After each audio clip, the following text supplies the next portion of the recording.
Hello. I apologize for my state of undress. I actually don't like seeing male nudity if I can avoid it. But it is hot. I have no money.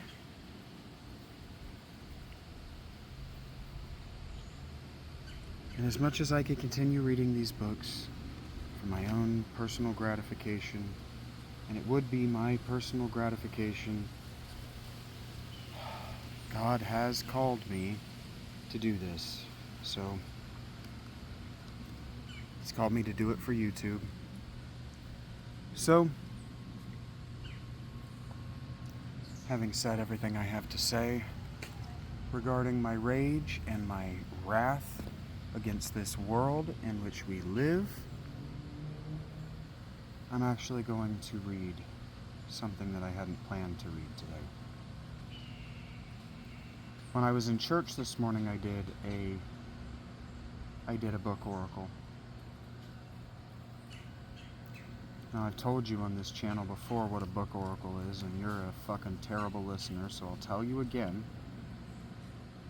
A book oracle is where you open any book, but especially scripture, and just read what is before you as though it's being said to you by a god. The God, in this case. And now I am going to read for you from Jonah. Now that I've got all of my place markers set. And the more time I spend in church, the more... He was really good, the preacher that I saw today, the pastor. I went to a Methodist church, and he was really good. He was a good reader, and his message was just awesome. And so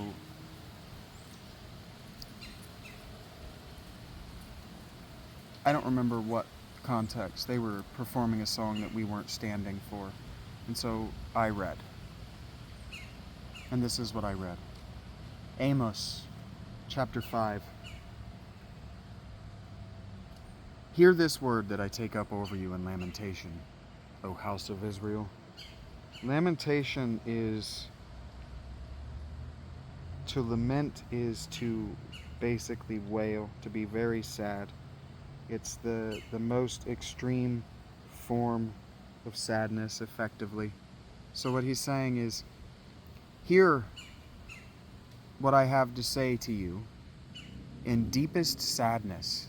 I feel no gladness reading this. I feel no gladness telling you how awful you are and how evil this world is and how corrupt your government and your police are, your judges are. I take no joy in this. But this is the fruits of a corrupt judge, of a corrupt government, of a corrupt world. What Amos is going to lay forth for you here. Fallen no more to rise is the virgin Israel, forsaken on her land, with none to raise her up. And now I've been telling you that this resurrection from death to life, that's not what that falling and rising is. It's depression. For thus says the Lord God, the city that went out 1,000 shall have 100,000, and that which went out 100,000 shall have 10,000 left to the house of Israel. I'm sorry, I read that wrong. The city that went out 1,000 shall have 100 left, and that which went out 100 shall have 10 left to the house of Israel. What that means is that everyone that's gone out into diaspora away from the way of the Lord, everyone. Amos is an old book. I want to say that this predates the 700s, but it's probably from around the 700s. Everyone in diaspora, everyone who has wandered away from the teachings and the law and the word. See, the 10 commandments were actually just called the 10 words. So when Amos here uses this phrase, hear this word, he says hear this commandment in our language, not hear this truth or hear this logos, hear this Jesus, like the Greeks would do. This was written in Hebrew. It's a Semitic language, so the key words, the magic words are different. They have different definitions. And what he's saying is that God is going to tenth the population of everywhere in the world. That's decimation. For thus says the Lord to the house of Israel, seek me and live, but do not seek Bethel, and do not enter into Gilgal, or cross over into Beersheba, for Gilgal shall surely go into exile, and Bethel shall come to nothing. What that means is that there are particular cities that have left the way of God, and God is going to be reducing them to nothing. Seek the Lord and live, lest he break out like fire in the house of Joseph. Well, isn't that what Jesus promised? A fire from the son of Joseph, Jesus ben Joseph. And it devour with none to quench it for Bethel, O you who turn justice to wormwood and cast down righteousness to the earth. He who made the Pleiades and Orion, and turns deep darkness into the morning, and darkens the day into night, who calls for the waters of the sea and pours them out on the surface of the earth. The Lord is his name, who makes destruction flash forth against the strong, so that destruction comes upon the fortress. They hate him who reproves in the gate, and they abhor him who speaks the truth. Therefore, because you trample on the poor, and you exact taxes of grain from him, you have built houses of hewn stone, but you shall not dwell in them. You have planted pleasant vineyards, but you shall not drink their wine. For I know how many are your transgressions, and how great are your sins. And you who afflict the righteousness, who take a bribe, and turn aside the needy in the gate. Therefore he who is prudent will keep silent in such a time, for it is an evil time. Seek good and not evil, that you may live. And so the Lord, the God of hosts, will be with you. As you have said, hate evil and love good, and establish justice in the gate. It may be that the Lord, the God of hosts, will be gracious to the remnant of Joseph. And what he's saying here is exactly what you know, because liberals have tried to co-opt it. This gatekeeping behavior that you all do about everything, that you're all trying to do to me. Oh, well, if he doesn't have a real job, there's no amount of effort that he can put into giving us exactly what we want that we'll pay for or even look at. Injustice. Therefore, says the Lord, the God of hosts, the Lord, in all the squares thou shalt be wailing, and in the streets they shall say, alas, alas.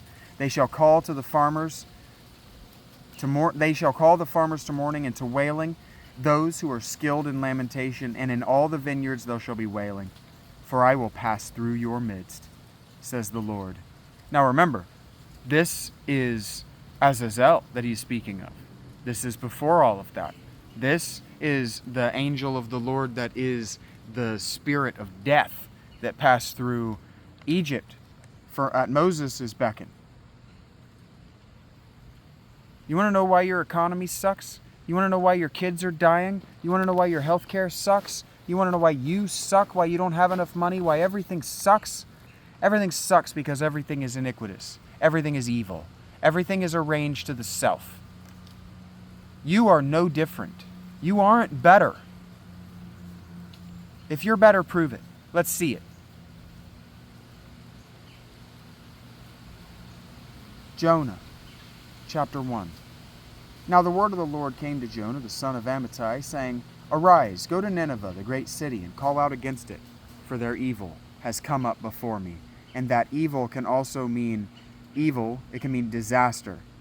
So what he's saying here is whether this book was written at the time this happened or the time after it happened, God has looked through his list of things that he needs to do and, Nineveh, it's Nineveh's turn for a cleansing. Now this is interesting because Nineveh is not one of the Jewish diaspora cities. Nineveh is a Sumerian or even an Assyrian city, but it is a library city. Oh, I got a tick in my armpit. 1 second.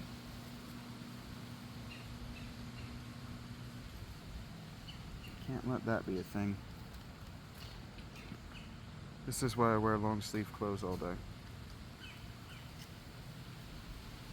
Can't let that be a thing. That's how you get Lyme disease. If you spend any amount of time outside, keep your head covered. Ticks are a dive bombing threat. They'll just drop down on you. And you really do, because like I got more, you really do want to wear clothing. I'm trying to let my clothing dry out because I got angry and I fast walked my way up here. In fact, I stomped my way up here. And so I got sweaty. If you want to see all of my hernia scars, you could do that. I'm not sexy topless. I look exactly like what I am. A person starving away to nothing. And you can see where my left shoulder isn't attached. The clavicle of my left shoulder isn't attached to my... This was broken as a child, so this just free floats above my arm. See? Clavicle's all fucked up. Now the word of the Lord came to Jonah, the son of Amittai, saying, Arise, go to Nineveh, that great city, and call out against it, for their evil has come up before me. But Jonah rose to flee to Tarshish from the presence of the Lord. Do you remember we talked about Tarshish in another book that I read for you that you haven't watched the video of, so I don't know why I even bothered to ask you if you remember, but do you remember? Tarshish is a mystery. So I went and looked while I was charging my phone in Panera, I chose to read some from Jonah. That's how I know what I want to talk about today. I want to take a break from John. I shouldn't, but I want to take a break from John because that pastor inspired me, and I read Jonah while I was sitting in that. I did another book oracle, and I opened up on Jonah 1, and so I thought, okay, I'm sitting here in this Panera.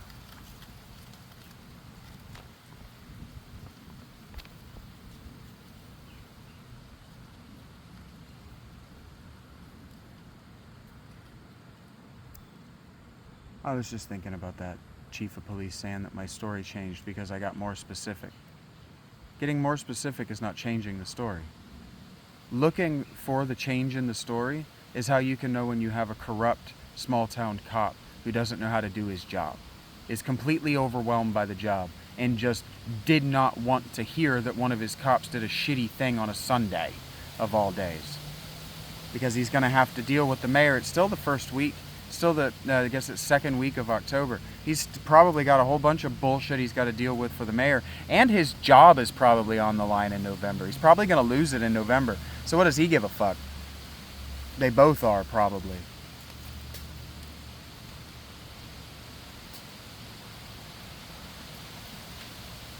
So anyway, there's a mystery about Tarshish. Where is that? And all this says is that Jonah rose to flee to Tarshish from the presence of the Lord. He went down to Joppa and found a ship going to Tarshish. So he paid the fare and went down into it to go with them to Tarshish, away from the presence of the Lord. And so what we know about Tarshish is that you got there by boat. You had to go somewhere other than whatever city Jonah was at. I don't think it says. Amittai doesn't evidently have a port that frequently sends ships to Tarshish.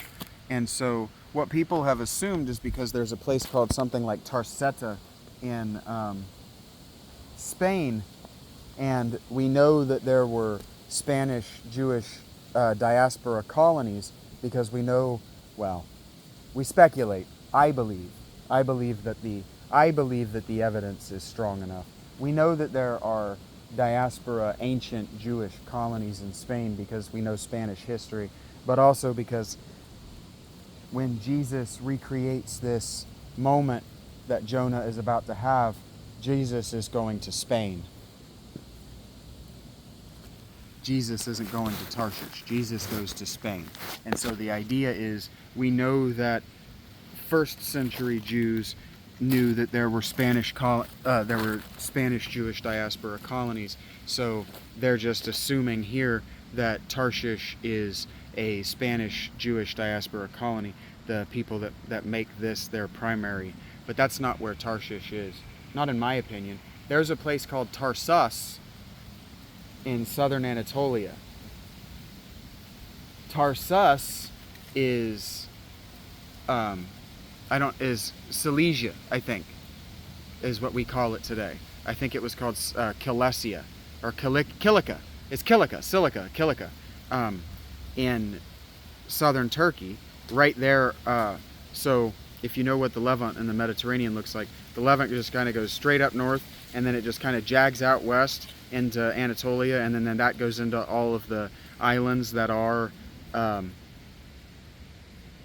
Mediterranean Greece, Crete, etc. Well, right at that jag is a city called Tarsus, and it was a main port city between Mesopotamia to the east and Syria to the south of the Levant, the southern part of the Levant. And so what that means is that he went to the southern part of the Levant into Syria, and then north into the southern part of Anatolia. He didn't go west. He didn't travel very far at all. And that's pretty evident by the way the story goes. This taxi or ferry or whatever that he's taking, it's not a long route, and Tarsus was a known city that you could get to. For instance, oh shoot, I went and forgot the name of the. I was going to say Lachish, because I think the last person who went to Tarsus in a book that I read was going to Lachish. He's supposed to be going to Nineveh, and Nineveh was the capital of Assyria for a while. So we could look in time and see, but I'm not sure that this book. I'm not sure that all of the elements of this book are as old as they want to seem like they are. The experts say that this book was written either in the 8th century, sometime in the 700s, or it was composed during the Hellenic period post-Alexander, so the 3s and 200s.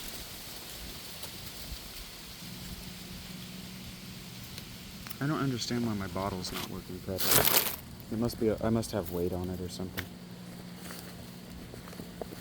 It's never been a problem before, so it must be empty. It must be nearly empty. That's fantastic.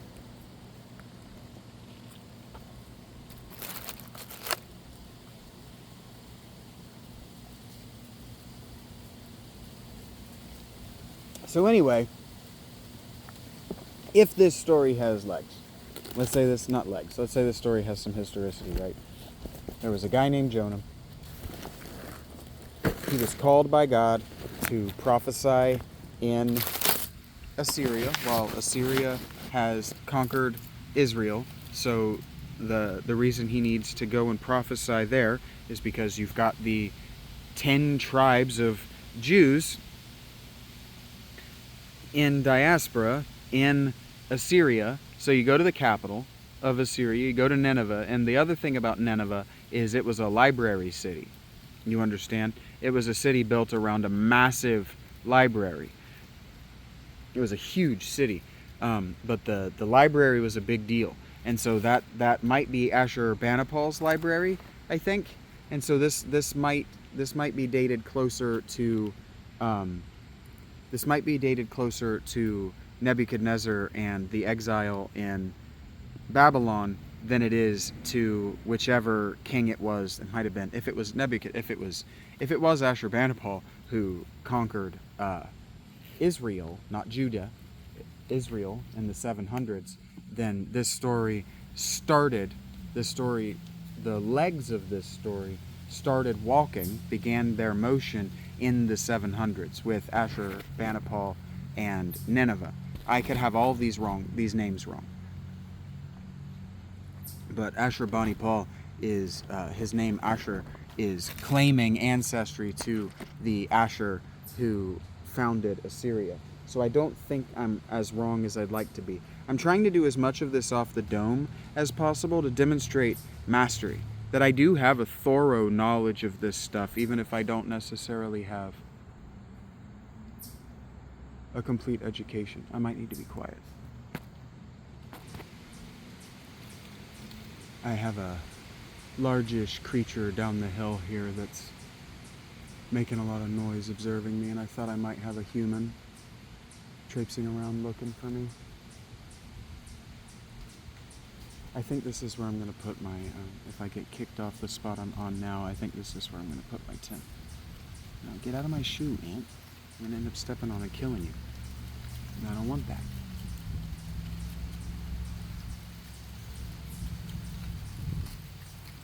So I don't exactly remember what I was talking about, but it's starting to cool down. My clothes are starting to, well, this shirt's starting to dry off. The ants aren't getting it. I'm not food, guys.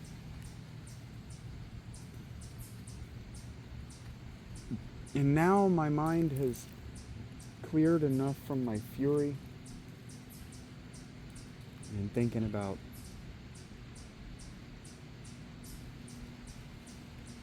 claiming mastery sounds like a boast, has me thinking that I need to retract and say something humble, but it also has me thinking about the first metaphor that I heard today. Maybe I've made a mistake by advocating for and defending myself, even against a cop. But this throwing our weight around and trying to big boy me nonsense, I'm over. I'm over being bullied, especially by lesser people. Tired of just being humble and saying, oh, well, he's in that position for a reason. No. You don't get to touch me. You don't get to raise your voice at me. You don't get to hey you me. You don't get to speak to me like that. I'm a citizen of the United States, and I will be respected as a citizen of the United States by the people whose jobs my taxpayer money pays for. When I pay sales tax, yeah, that goes to pay that cop's salary. You don't understand that? What, you think that there are goods and services that should be withheld from me because I don't have a job? How does that make sense? Most government and social goods and services are for people without work. How does your logic make sense, even to you? It doesn't. You just say what you heard because you heard it that one time and you didn't want to actually have to think about it. And so anyway, I remember what I was talking about now.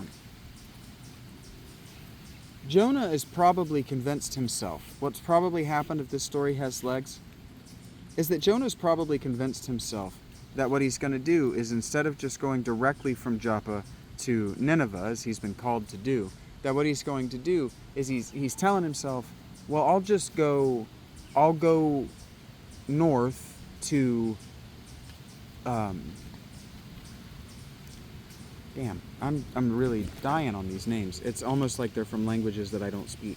Tarshish. I'll just go up here to Tarsus, and Tarsus has a road directly, and I can probably pay a wagoner to take me directly from Tarsus to Nineveh without having to really work all that hard, really having to think about it all that hard. I can kind of just cheat my way there. Kind of like I was thinking today, like if there were anywhere in the world that I would rather be than Ohio, a win for me would be if the mayor gave me a fucking Greyhound bus ticket and I could just take my bag and put my fucking tent on it and then go and live in one of these tent cities or some dumb bullshit like that. I don't know. But see, that's an out. And that's not bringing the fire of God's wrath of prophecy on the city of Zanesville, which is what God is calling me to do. Absolutely. I wouldn't feel this fury, and I'm not stoned. I'm sober. And when I'm sober, I don't talk. I can barely vocalize.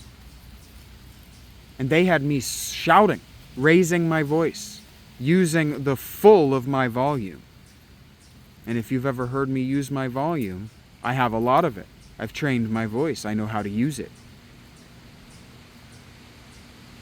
The chief of police got intimidated by the way I'm able to use my voice and my intellect. He wanted to try to shout over me, and I said, you don't get to shout over me. I am making a statement. I am testimonying. You don't get to make a statement. You don't get to teach me. You don't get to talk to me like this. I am making a complaint. What you get to do is go, yes, sorry, yeah, sorry, I'll get his name, sorry, I'll talk to him, sorry, yeah, sorry. That's how that goes. You don't get to play big boy with me. I know how this works. I know how this industry works. I guess I'm not done talking about it. Because this, what I'm doing, is what God did to Jonah. What he's about to do to Jonah. Jonah thinks he's going to go the easy way. He's just going to go the long way, and maybe he won't have to warn them that their city is going to be destroyed by fire, flood, and plague. An earthquake. Famine.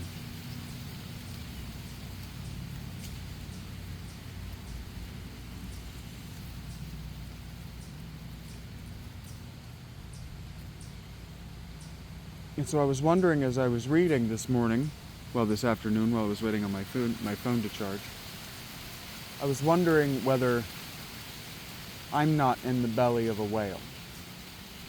Whether what the oracle wasn't trying to tell me is that what you've done is you've tried to go the long way round so you won't have to do the hard thing. And see, this is why I need comments. This is why I need a trained pastor in my life. This is why I need other followers. This is why I said in my other video today that when I was talking about prayer, that if you're not praying with other people and you don't have anybody in your life going, yeah, but is that right what you're saying? You're doing it wrong. Maybe I'm doing it wrong. Maybe that's what God is telling me, is that I'm doing all this wrong.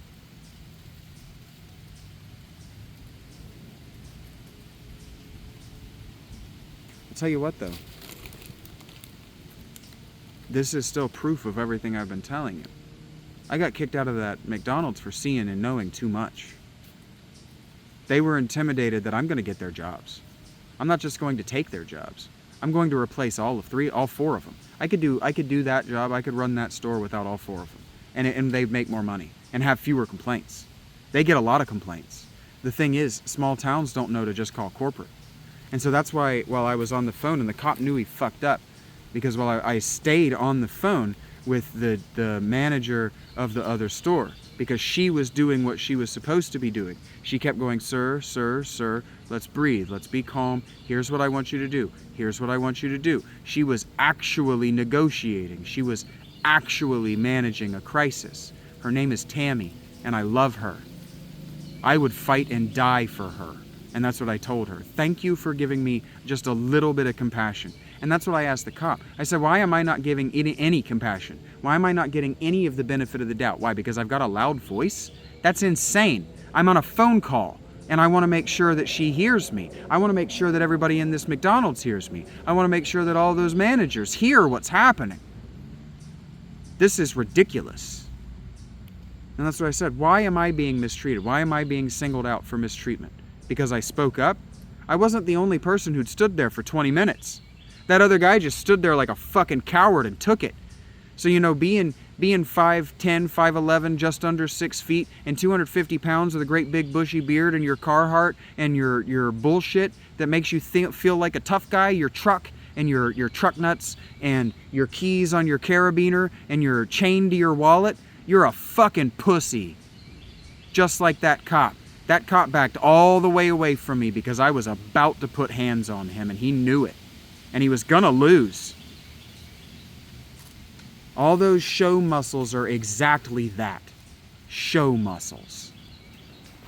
That guy couldn't have put me off him if he wanted to. He didn't know how to defend his body. He kept his hands in his pockets the whole time. Even when I looked at him like, you touch me and I'll break you.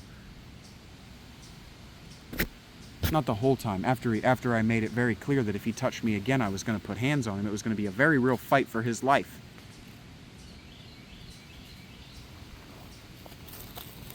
So am I like Jonah? Or was that my Jesus in the temple moment? Because the restaurant is my home. Restaurants are my temple. I keep talking about how hospitality is my religion. It's where I learned it, that's where I found it, and that's where it began. They were absolutely corrupting my temple. So am I Jonah? You tell me in the comments. The Lord hurled a great wind upon the sea, and there was a mighty tempest on the sea, so that the ship threatened to break up. Now this is very interesting because hurricanes are rare in the Mediterranean.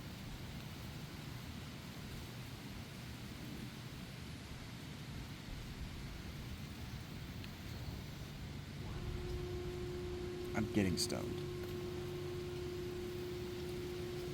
Then the mariners were afraid, and each cried out to his god, and they hurled the cargo that was in the ship into the sea to lighten it for them. This says to me that they know what to do here. This is one of those squalls, one of those Poseidon storms that are so famous among the Greek writers. This isn't a big deal. This storm, not really a big deal. But if their ship is heavy and they're slow and the wind is blowing against them, what is going to happen is that they're just not going to make it to Tarshish. They're just not going to make it to Tarsus. Like it said, it's just going to break up their ship. Because if this was...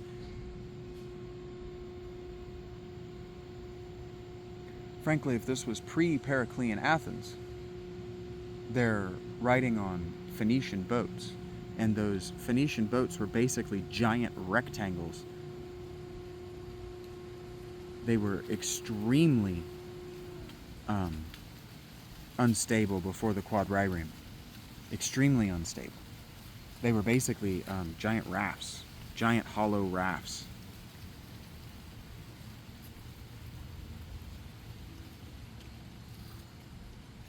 But Jonah had gone down into the inner part of the ship and had laid down and was fast asleep. This doesn't say the hold of the cabins. I'm right. This is a Phoenician-style ship they're describing. This is just a great big... It's basically a barge, like what you think of today as a barge. But it's where... Like if you've ever seen how they transport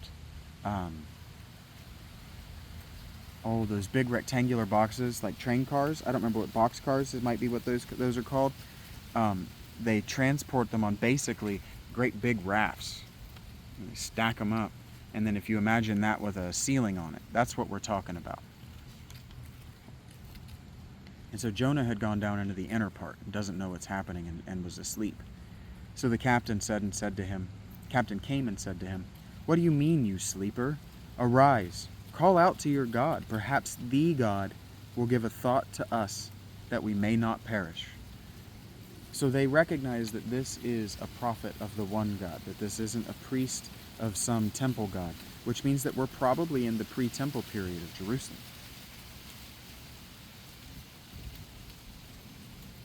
And they said to one another, that is, the sailors, the mariners, "Come, let us cast lots that we may know on whose account this evil has come upon us." This is a strange ritual to me, to cast lots and see which one of them a god is mad at. And it's very interesting that at this point, they just think it's Poseidon or whatever, Dagon or whatever, god of the Mediterranean they worship. They don't think it's the one God yet. And this also means that Phoenicians recognized the one God. So they cast lots, and the lot fell on Jonah. Then they said to him, "Tell us on whose account this evil has come upon us. What is your occupation, and where do you come from? What is your country, and of what people are you?" That's very interesting. That means he told the captain what he was. "I'm a prophet of the one God." It's probably how he got his fare. Probably why he didn't have to pay for it. Wandering mendicant prophet. Okay, yeah, whatever. And then, "What are you doing? Why are you sleeping during a tragedy? Get up here. Make this, if you're a prophet, make it go away." And so Jonah doesn't say anything, doesn't offer to say anything about himself, doesn't confess anything about himself and his own wrongdoing. And see, this is how, again, I can know that chief of police. I can know that chief of police is full of shit. He wanted to make my putting my hand in that girl's face because she started talking at me and wanted to raise her voice. He wanted to make that like that's some crime. I'm allowed to do that. And that's what I said to him. He wanted to start talking over me, and I said, "No, fuck you. I'm allowed to protect my space. I'm allowed to have my hands in my bubble. I don't give a fuck if I'm male. If a woman approaches me, I'm allowed to strike a woman dead for approaching me. This is the United States of America. There are no thou shalt nots in the United States of America. There is nothing that is barred from me as far as what I am allowed to do. The best you can hope is that the cops in the state of this, and the what's it called, the district attorney of your state or city can prove that I damaged you in some way. And that's what they're doing here. They're trying to figure out who's damaged them. They're trying to prove it.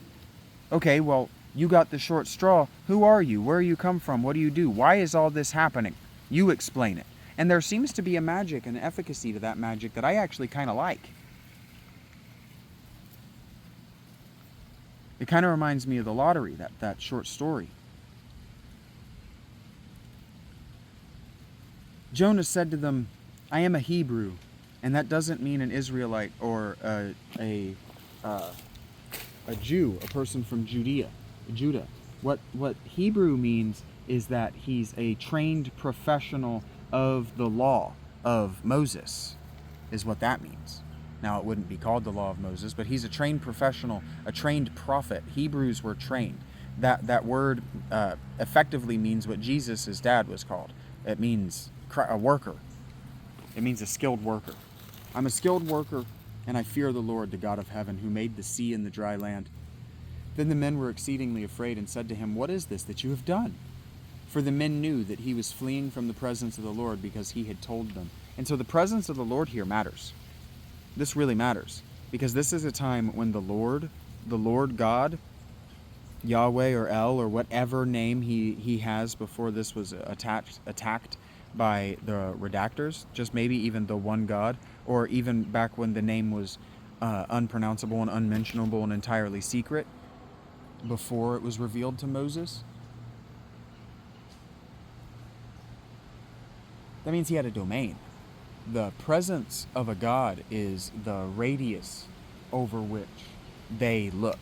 Because by even the 700s, by the Bronze Age collapse, the way that it was understood is that each god, there were no pantheons. Pantheon is a much later innovation. But each god has a domain. And what that domain isn't in heaven, that domain is on the earth. And that domain is a literal range or even radius. Sometimes it was actually a circular radius of their influence. And that means their presence. And what that means is that this God, the God of Jonah, is a God that still walks around on the earth, like Abram's God. And so that means that the Torah identification of God as a being that walks around wasn't introduced to placate the polytheists.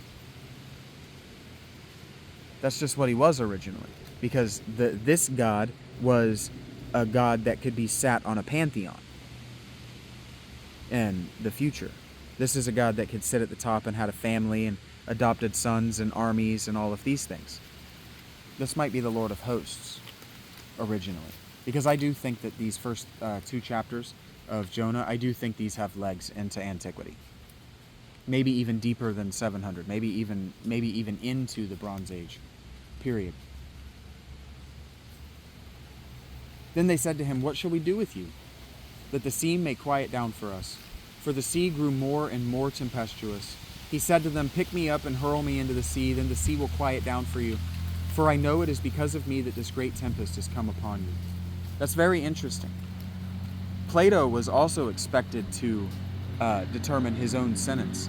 There wasn't a sentence laid before you. Like today, how you think there are already sentences for every crime. Oh, you get this to this. Yeah, we only did that to simplify things because our judges are awful. American judges are just awful. When it was up to the discretion of the judge for the crime, there were more cruel and unusual punishment lawsuits against the government and those judges than there were actual sentences carried out, if you understand what I'm saying. And so he says, just throw me overboard. That's what God wants. That's why he's doing this tempest. I made a mistake that I knew I was making, and this is the punishment. Because in the Code of Hammurabi, if you sin at all, basically the punishment for every sin, you get this idea of eye for an eye, tooth for a tooth, hand for a hand, that thing. But mostly you were just thrown in the rivers. You were thrown in the rivers of Mesopotamia, so the Tigris or the Euphrates. And because they're fast-moving rivers, you died. But if you survived, you got to live on the other side of the river.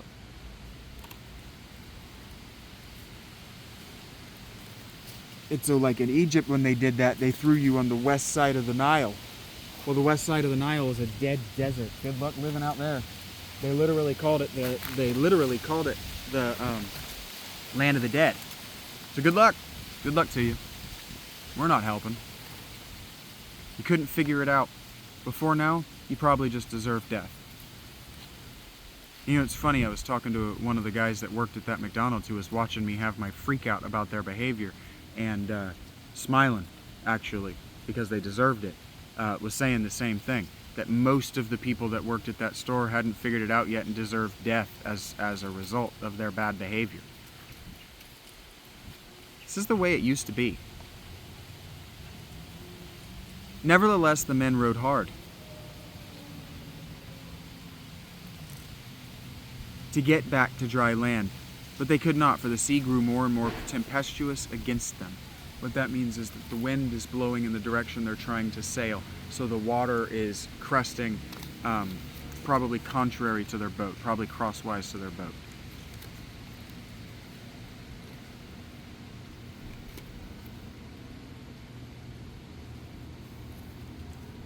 I have talk about synchronicity. The first song that I heard today was Metallica's Shortest Straw. The shortest straw, rub me raw. The shortest straw has been pulled for you. Yeah, Jonah got the short straw too.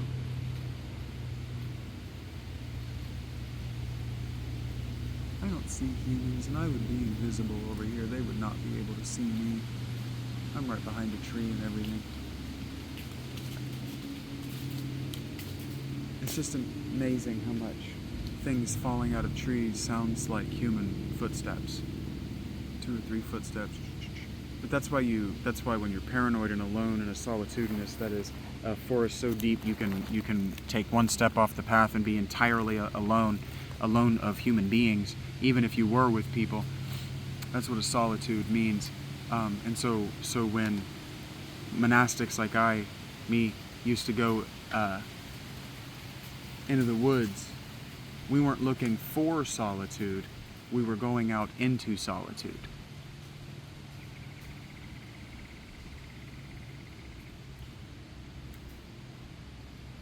That's where all these stories of like Bigfoots and stuff, feeling like you're being watched, feeling like you're being followed. You are. There's probably a deer right over this hill watching me. I know there are birds above me watching me. Because they're just like us. They watch the thing that we don't know.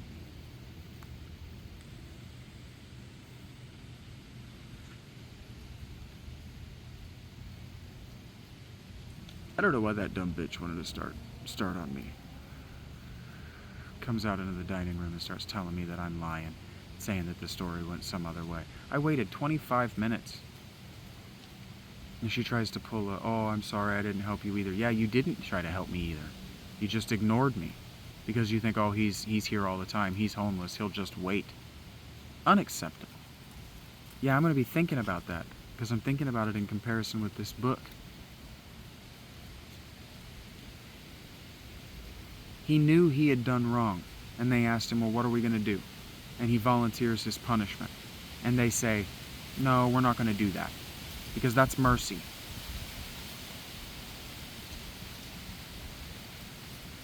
Then the sea got even worse, and so they cried out, the mariners, cried out in prayer of mercy for Jonah. They said, O Lord, let us not perish for this man's life, and lay not on us innocent blood.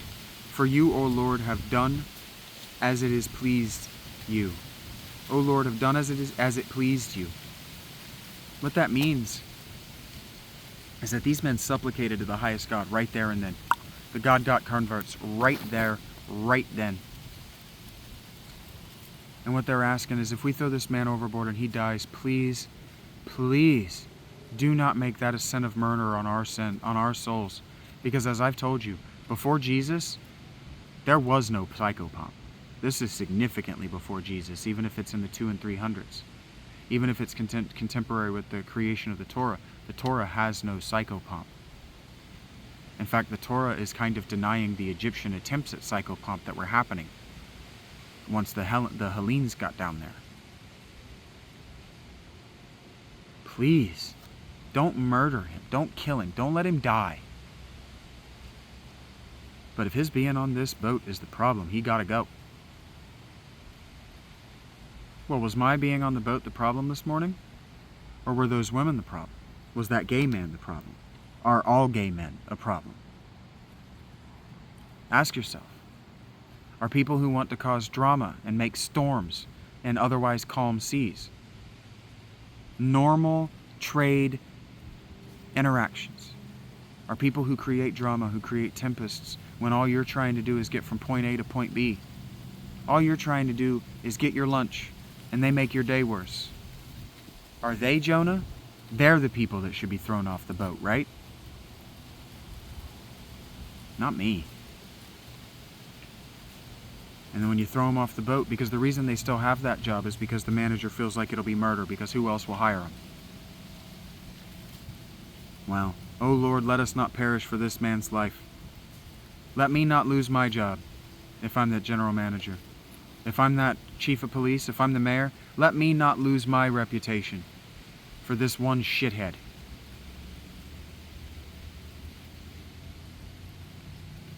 And lay not on us innocent blood. It's not my fault this person couldn't manage to live the way you wanted him to live, the way they're supposed to live, the way they need to live in society. It's not our fault. If we cast them off and they die, it cannot be our fault. Do you not see that you're trying to force me into a Jonah position? Do you not understand that you haven't even given me the opportunity to tell you what my punishment should be? Do you not understand that you've given me no opportunity to actually be humble? Yeah, I was thinking about it. What's my pride? What's my sin? What's my primary sin? Well, if it's pride, God can't hold me accountable for it. You don't give me the opportunity to be humble. You see my humility as pride. And then you give false witness against me. It's amazing how many people the last 2 weeks have given false testimony against me. 3 weeks if you count my actual hearing for my eviction. It is amazing how little guilt there is for false testimony. You know, it's one of the 10 Commandments.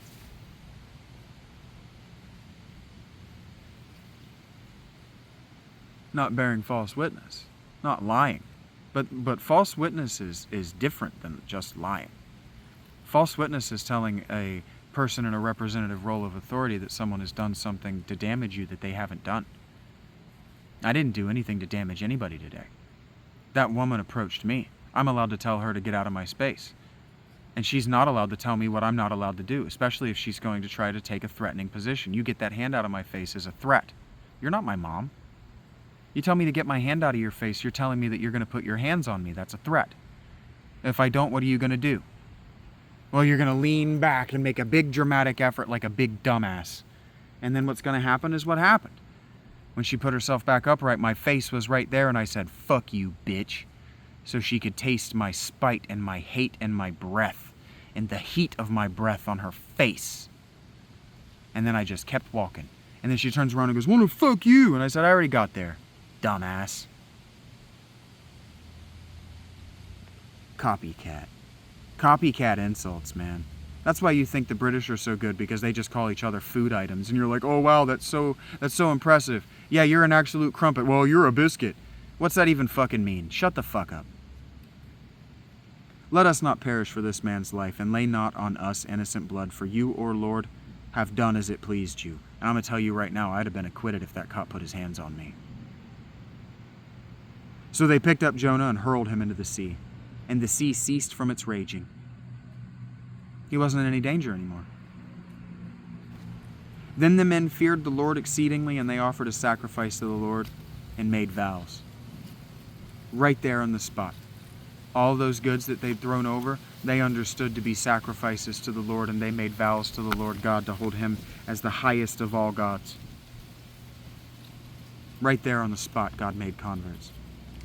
And making converts isn't something that the Jews were concerned with back then. They didn't want to convert. You had to marry in to convert. Still do. And the Lord appointed a great fish to swallow up Jonah, and Jonah was in the belly of the fish 3 days and 3 nights. But see, that's the thing, I'm not swallowed up for 3 days and 3 nights. Unless that means 45 years. But it doesn't. It just means 3 days and 3 nights. And it just means that Jonah was safe. It just means that Jonah was in no real danger. Because these old stories, the deepest ancient parables are for children. These are told to children, so they have to be soft. There can be no real danger.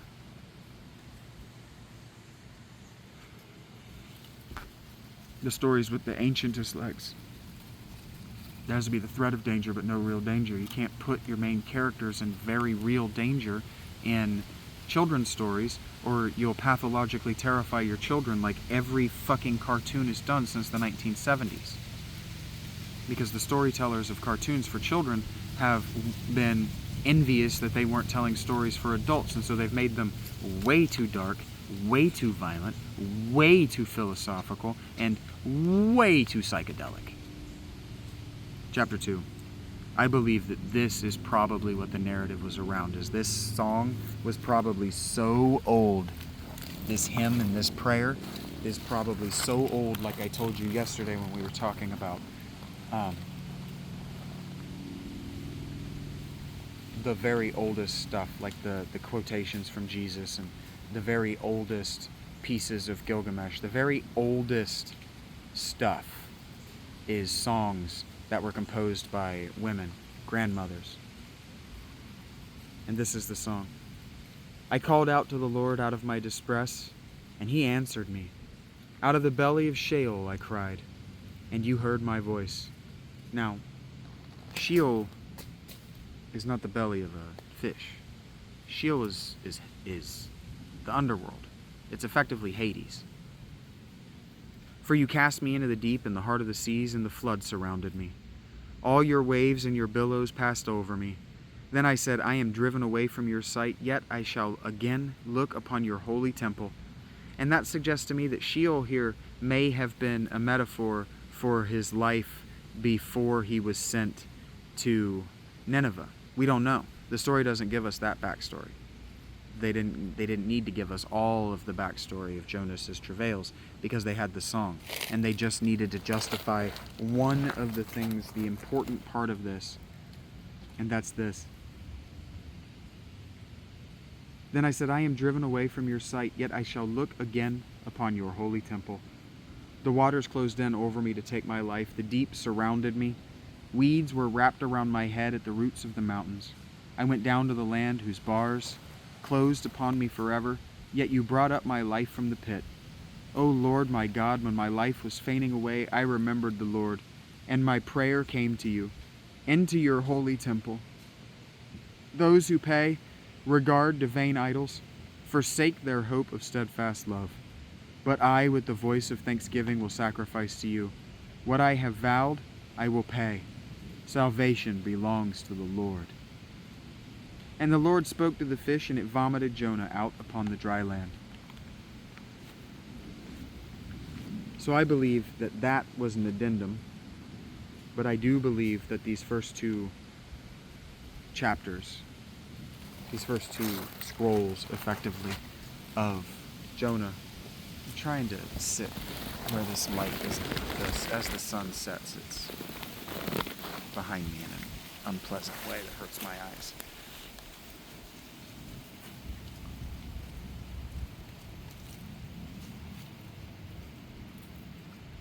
A lot of the Psalms and a lot of the oldest Jewish songs, poems, were lamentations.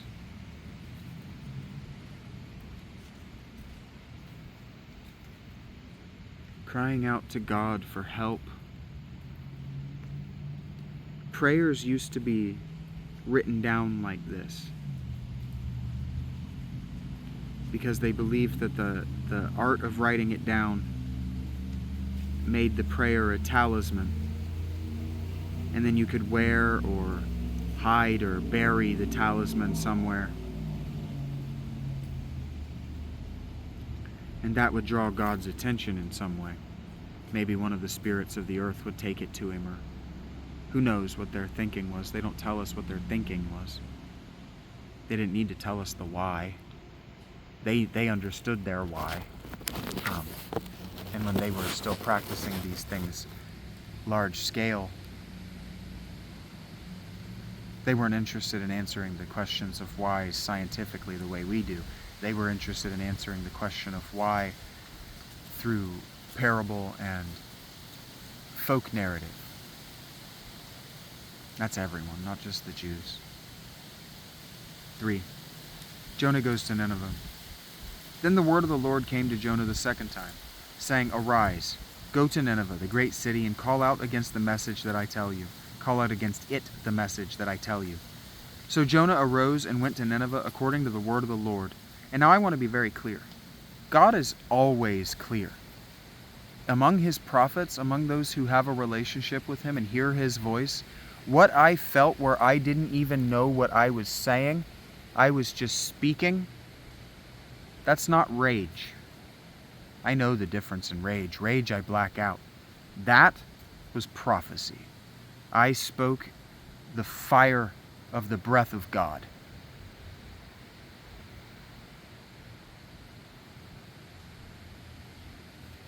So Jonah arose and went to Nineveh, according to the word of the Lord. Now Nineveh was an exceedingly great city, 3 days' journey in breadth. And here's the thing. I'm no longer a philosopher, and I'm no longer a man of peace. So I don't have to just let cops tell me what to do and abuse their authority. I don't have to let them shout at me. I don't have to let them talk down to me. You don't get to condescend to me.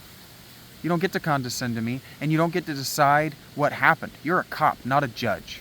Your job is to investigate and documentate. I just wanted to say that.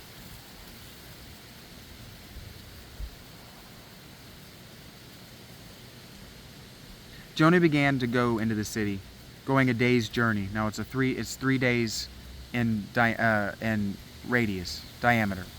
Radius. No, diameter is right. 3 days journey across. 3 days diameter. And he goes 1 day in. And he calls out, Yet 40 days and Nineveh shall be overthrown.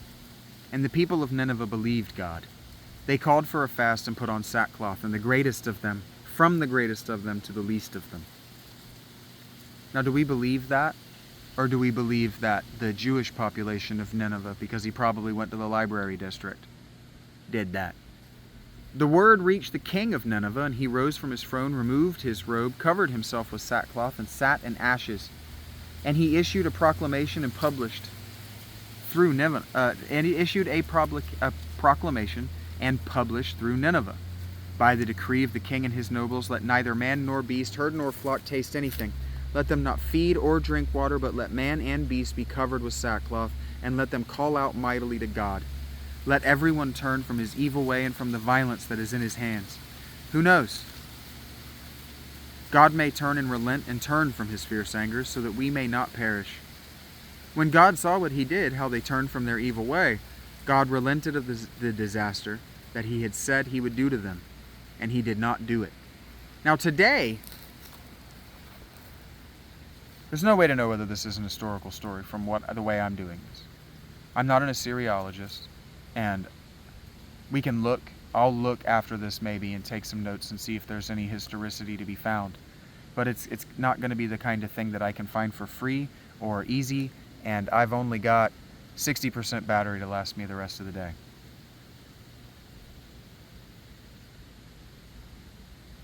They saw their supplication as what it required to get mercy. They supplicated. 40 days later, the thing didn't happen. What would we do today? We would just assume that the prophet was wrong. Change your ways, or this happens in 40 days. Okay, well you do the thing, and then the thing doesn't happen, and we would go, oh well, there wasn't even a rumbling, there wasn't any like rainbow in the sky, there was no sign of his. They didn't need that back then. The audience listening to this book didn't need it, and if this is an historical event, the people at the time didn't need it. What they needed was that period, whether it be 7 days or 40 days or whatever it is, of intense mourning. They would have understood that, whether they understood the Jewish religion or not. They would have understood that that was the ancestors demanding 40 days of mourning or they were going to destroy everything. The God of hosts at this time period, is the God of the dead. That's why he brought Jonah into Sheol. We're talking about Hades. We're not talking about Zeus. Chapter 4. But it displeased Jonah exceedingly, and he was angry. And he prayed to the Lord and said, O Lord, is not this what I said when I was yet in my country? And so that means there's a version of this story where Jonah pulls in Israel and argues with God. I'm not doing that. I'm not going to Nineveh. And so what, I warned them, and then what, you don't do the thing? I'm not doing that. That's why he got swallowed up. And the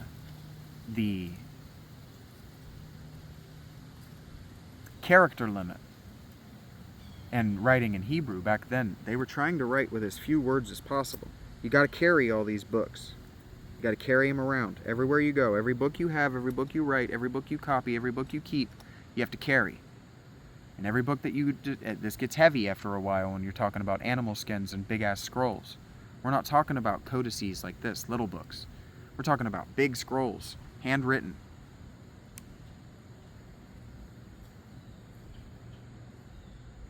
But it displeased Jonah exceedingly, and he was angry, and he prayed to the Lord and said, O Lord, is this not what I said when I was yet in my country? They have to not tell the prologue because this isn't Greek. They're not trying to fill 3 hours of a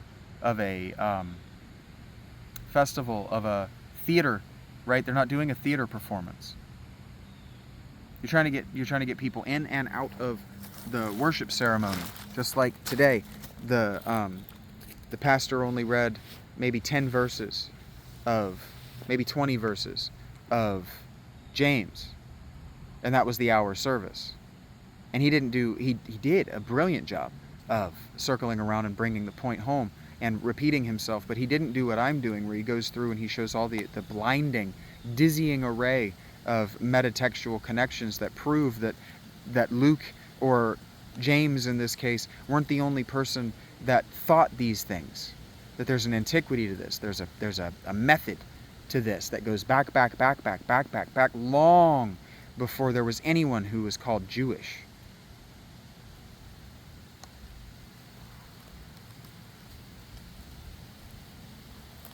That is why I made haste to flee to Tarshish, for I knew that you were a gracious God and merciful, slow to anger and abounding in steadfast love and relenting from disaster. And so, yeah, I'm right. There is a version of this where he argued, but they have to tell this story succinctly, so they put things out of order. And we don't like that today. We go, well, we want to see it in order. We don't want to see them explain we don't want to see a character in a novel explain his behavior at the end or in the middle point, way after the events. We want to know his mind. We want to know what he's thinking. We want to believe that this is happening for real, and we're looking over the shoulder of a real person. Very much we want to believe that these biblical accounts are what I'm doing. They're real-time recordings, but they're not. And so they have to be told, first of all, with different story conventions, and they have to be told out of order, because if they do a long prologue where he's arguing with God about all this stuff, it's going to make the song less good, and it's going to make the point they're trying to make, that God is a God of mercy even when he's a God of punishment. And maybe that's what I'm getting wrong. Maybe in telling you that I will absolutely whip your ass. I have nothing to live for. I do not fucking care. You don't understand. You don't understand that the thought entered my mind that if I touch this bitch, I'm going to jail. And I went, I'll get to eat today. I'm going to fucking jail. That cop would have touched me again, and the thought had already entered my mind. If I touch this cop, I'm going to jail, and I'm going to stay there a while. And we know what I thought? I'll have a warm bed, and I'll have food. I'm going to touch this cop if he touches me. It's called calculus, folks. If-then reasoning.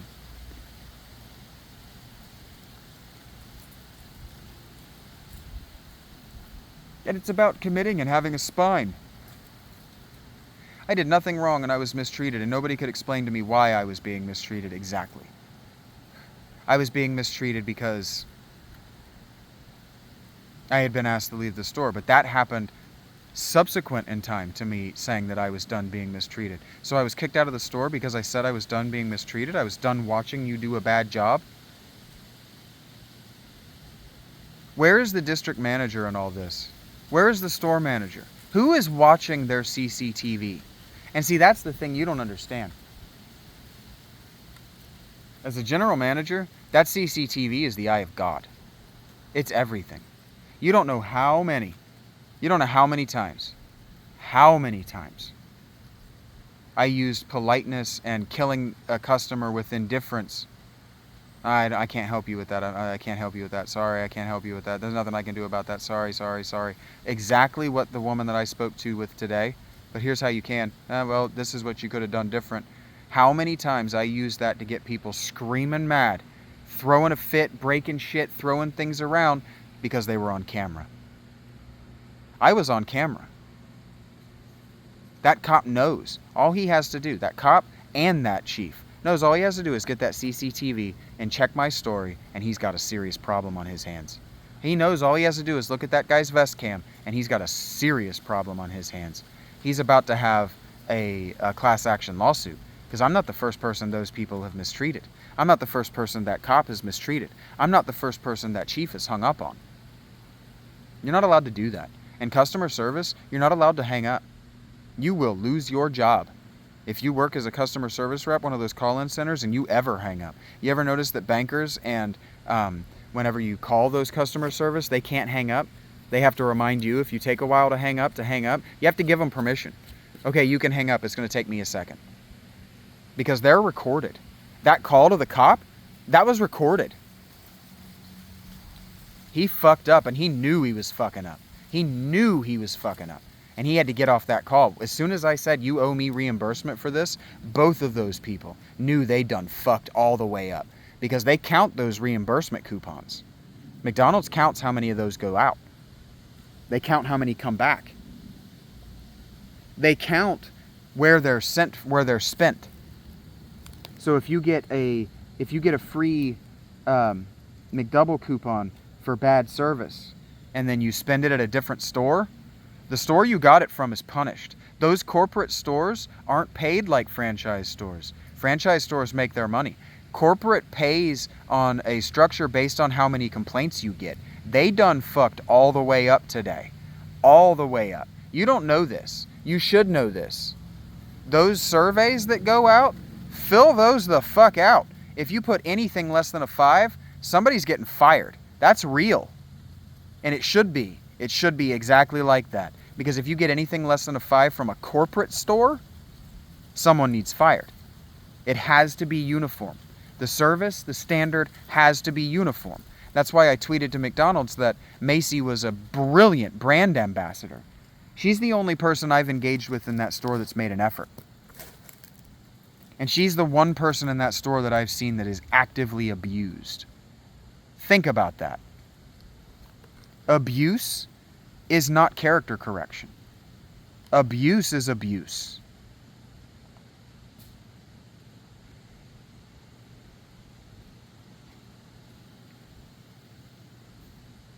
And yeah, I'm going to react violently. I am going to react violently to abuse from this point on in my life. You think I'm not? Continue abusing me. I will continue to verbally abuse you back. Exactly like I said to that cop. You don't get to use violence against me. I haven't done anything wrong. I haven't hurt anyone. He didn't even know what the problem was. He didn't even know that I'd ordered that Coke.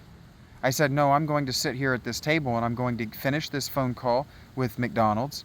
I'm going to finish my customer service because I did not get the respect and the resolution that I deserved from this management. I'm going to continue speaking with this manager until my problem is solved, and then I'm going to fill my drink, and then I'm going to leave. You can't make me go anywhere. I have paid to use this service. I am going to use this service. You can't make me go anywhere. I said in another, they can't. They're not allowed to make you go anywhere. The trespass has to go through the general manager, and the general manager has to sit down with a police officer to make it happen. It's whole paperwork. They can't kick me out of that store yet. and they have to notify me, and a cop has to give you a reason before he touches you. If he's going to threaten you with jail, he's going to threaten you with taking you to jail, he also has to read you your Miranda rights, which means he has to give you a reason that he's arresting you. And the reason that I've been asked to leave a place that has no authority to ask me to leave by a person who has no authority to ask me to leave, you can't arrest me for that. That's why he had to escalate to violence. And that's why I said, you don't get to escalate to violence with me. You don't get to use violence with me. You don't get to threaten me with physical damage. All of that is illegal. All of that is illegal. None of what he did is acceptable. And I'm coming after him. I'm going to stand your ground state. I'm allowed to stand my ground, and I'm going to. That chief of police tried to tell me that the stand your ground rules mean that the other person has to have a weapon. And that's not true. It's just not true. That boy that was killed in Florida with the stand your ground castle law didn't have a weapon. All that woman had to do was step inside my bubble while I was high stress, and I was allowed to murder her. That's what I said to that cop. I'm allowed to murder her, and there's nothing you can do about it. And then he hung up on me. Because I'm right. And see, what you don't want to be is right with an authority figure who's corrupt and using his power to hurt people. And this is why Jonah's angry. Jonah's angry because God just wasted his time. God just made him look like an idiot. And you understand that most of the time, maybe this is why God wanted me to read Jonah. Because most of the time, most of my prayers, I approach God in humility. And you know what happens? My funds run out and bad shit happens to me. Why is it that I made haste to flee Tarshish? That is why I made haste to flee for Tarshish. For I knew that you were a gracious God and merciful, slow to anger and abounding in steadfast love, and relenting from disaster.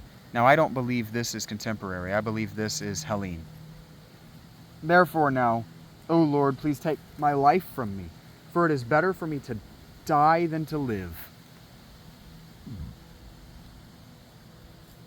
I was thinking that today. It's better for me to die than be a fucking idiot because God has put me in a position to look like a fucking idiot. And the Lord says, do you do well to be angry?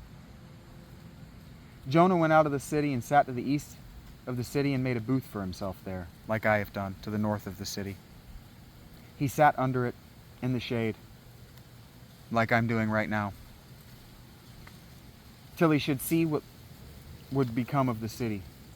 Now the Lord God appointed a plant and made it come up over Jonah, that it might be a shade over his head, to save him from his discomfort.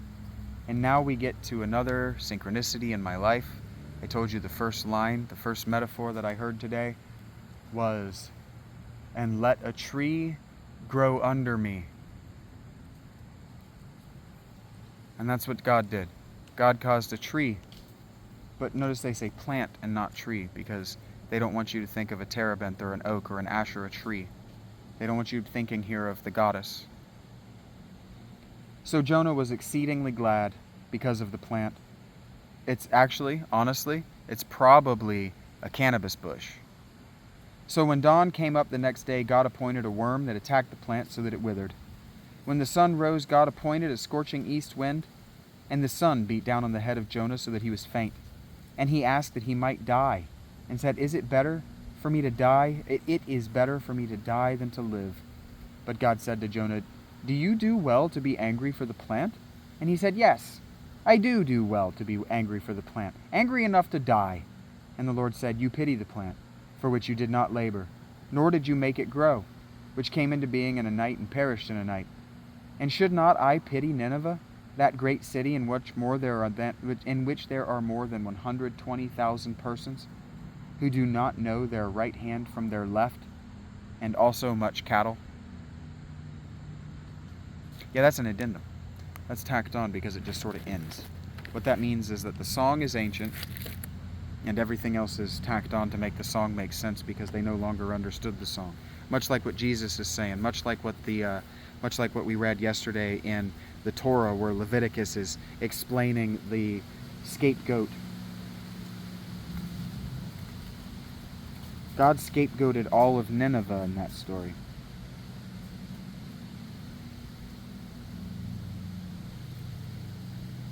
But it is better for Jonah to die. Because Jonah's prophecy was a failed prophecy. And so they're asking, is it better that we forget this story or that we remember it? And so we have to moralize it to a very specific way to even consider keeping it. And so who am I in that story? You know, we read, this is how humans read. This is how we listen to stories. The preacher today, I could tell there were a lot of people who just, it didn't sink. It didn't hit land, is how other people say that. He did a thing that I found profound. And maybe it's something that I need to lean into. I've said that it's something I need to try. But he played a cartoon Dr. Seuss story. The Sneetches.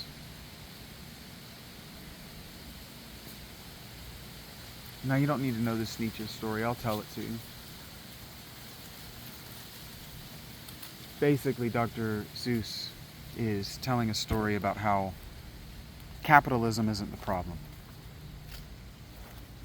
Your ignorance and your naivete and your gullibility, but more importantly, your evil, are why capitalism is able to be the way capitalism is. And now I don't know whether you get the glare that I get, and I don't know that I care. Because we're just hanging out in the forest. You don't really need to be looking at me at all.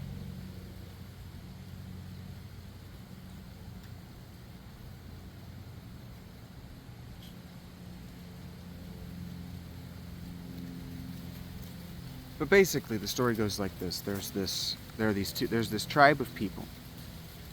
And that tribe of people they live by a beach, and they have all the food and all the leisure they need.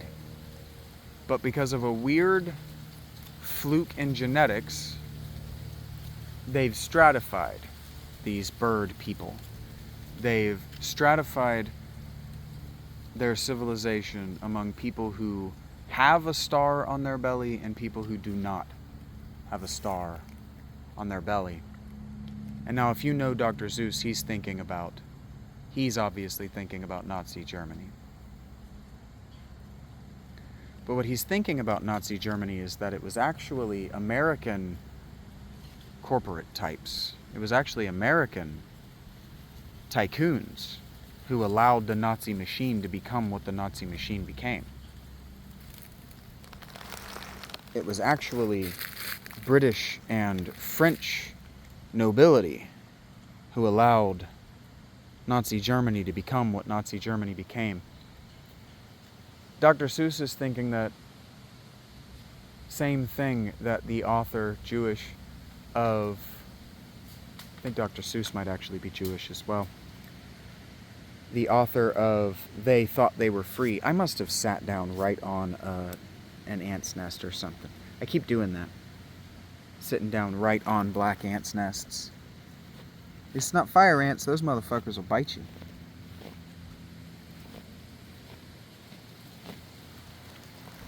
Anyway, he was thinking the same thing that the author of They Thought They Were Free thought. And that it's the German people are largely not to blame. What a syncretic day. Because that's what God is telling. Now that's what the later writers are telling. The future is the moral of Jonah's story.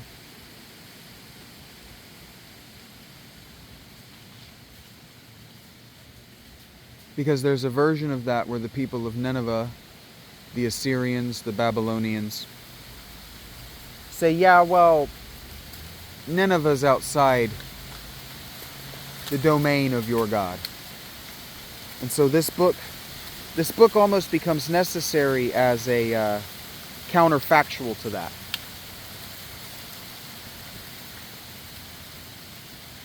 It almost becomes necessary to retain as a counterfactual.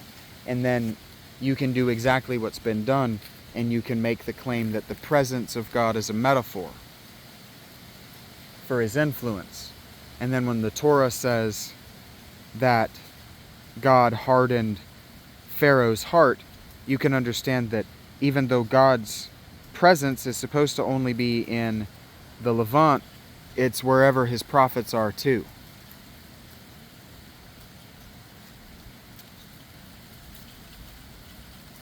And that's why Jesus says to go out and proselytize in my name. He'll do all these things that prophets do. Because God is wherever his believers are. Not his true believers, just his believers. True believers, I am still of the opinion that true believers, having known a few of them and been betrayed by them, I am of the opinion that a true believer is still the most dangerous person in the foxhole. A true believer believes that God is going to let everybody die because that's what God is supposed to do. And so this book of Jonah is telling us that true belief makes you an idiot.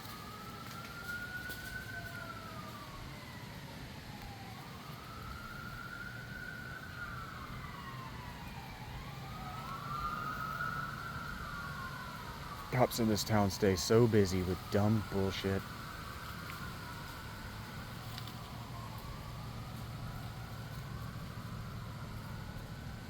An idiot is not a stupid person, a person who works in their own disinterest. An idiot is a very specific thing.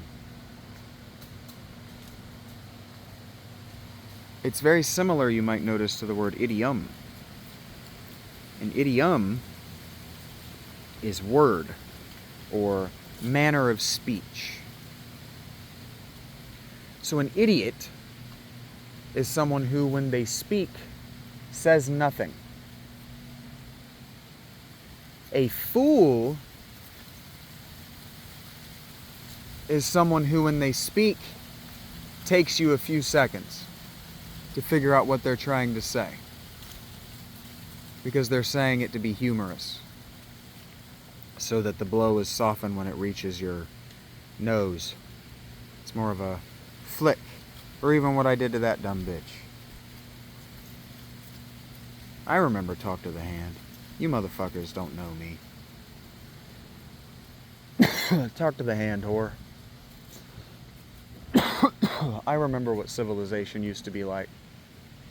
I remember what adults used to be like. I remember what it used to be like when adults knew how to de-escalate conflict. I remember that.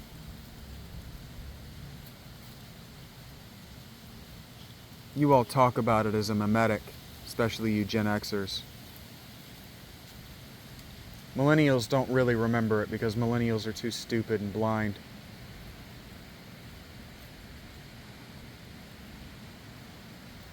I didn't believe, as I was burning that fucking McDonald's down with my words, all of those people, that cop, that chief of police, the mayor's office. There's a chance I don't pursue a lawyer. There's a chance I don't pursue a lawsuit because I don't want the money. I just want those people to know they did me dirty. And if I run across them again, they'll know they did me dirty. Because what I'm tired of in my life is what happened to me with my district manager the last time I engaged with a district manager when I was at UDF. I called him up and I said, I am about fucking had it with this first shift. They smoke weed in the store. Nothing's clean. I'm tired of this shift change. And he goes, what do you mean they smoke weed in the store? And I said, they smoke weed in the store. What do you mean? What do I mean? They smoke weed in the store. This is in 2018, so it was decidedly not legal in Columbus yet. And it was decidedly not 2024, where nobody gives a fuck about decorum anymore. And maybe decorum is a word that we need to talk about intensely. Maybe you just don't, maybe you never even heard of the word. Decorum and etiquette. If you're a millennial, you haven't. No one's ever told you that there's a decorum, there's a way that you need to behave in certain situations.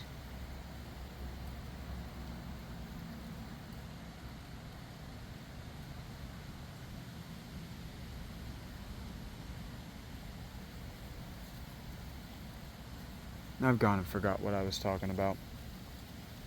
And I can't back these up to listen to myself, so. There's an argument to be made that, like the people of Nineveh, because they were only a city with diaspora Jews,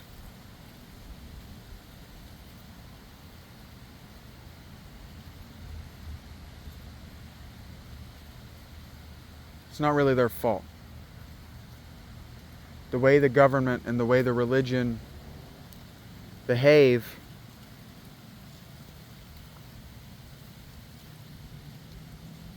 are a secret. Representative religion and representative government. Now, we had representative religion by the Iron Age. So if this book was written in 700, you have representative religion. You've had representative religion since about 3000 BC. And what that means is professionals who are either elected, appointed, or paid to represent you to the God. That's why the God doesn't notice us anymore. And that's why the addendum there makes sure to mention that there are 120,000 people, and that would be a real shame if we had another Sodom and Gomorrah situation on our hands. God doesn't want to do that anymore. He kept saying he doesn't want to do that anymore.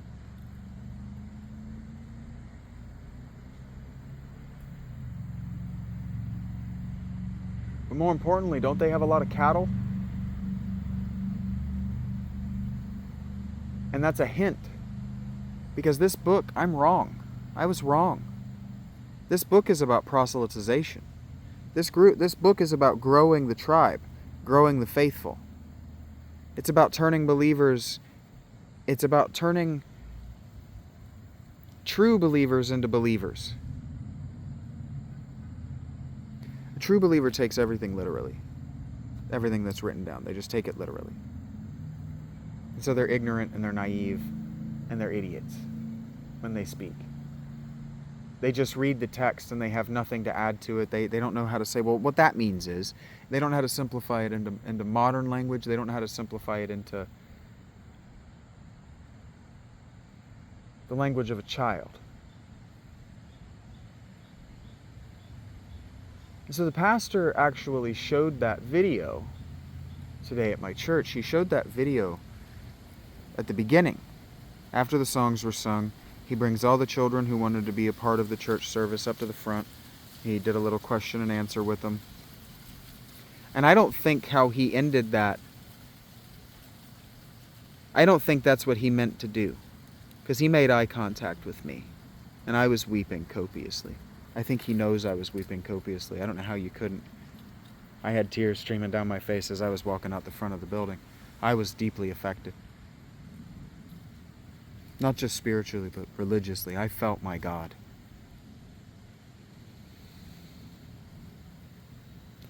And I was able to believe, I've said the phrase, of course religion is a grift.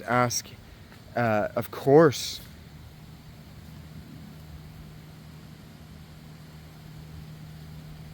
Russell Brand is grifting. It's obvious. There's a lot of money to be made pretending you're Christian. And I said it. Ask any priest or pastor. Now, the phrasing was to a Christian, whom I love, but whom I've always been on thin ice with.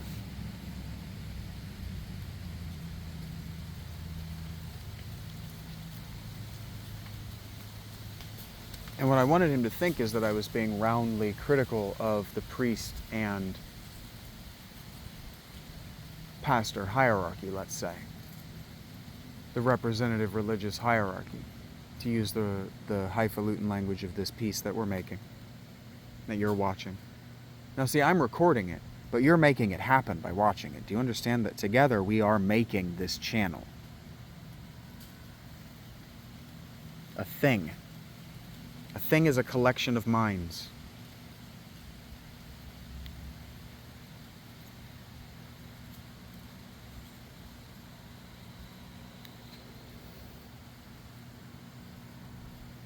You did a little Q&A with all 4 of the kids that were up there. My memory is shot. It might only be 3. No, it was a girl on his right and 2 girls and a boy on his left.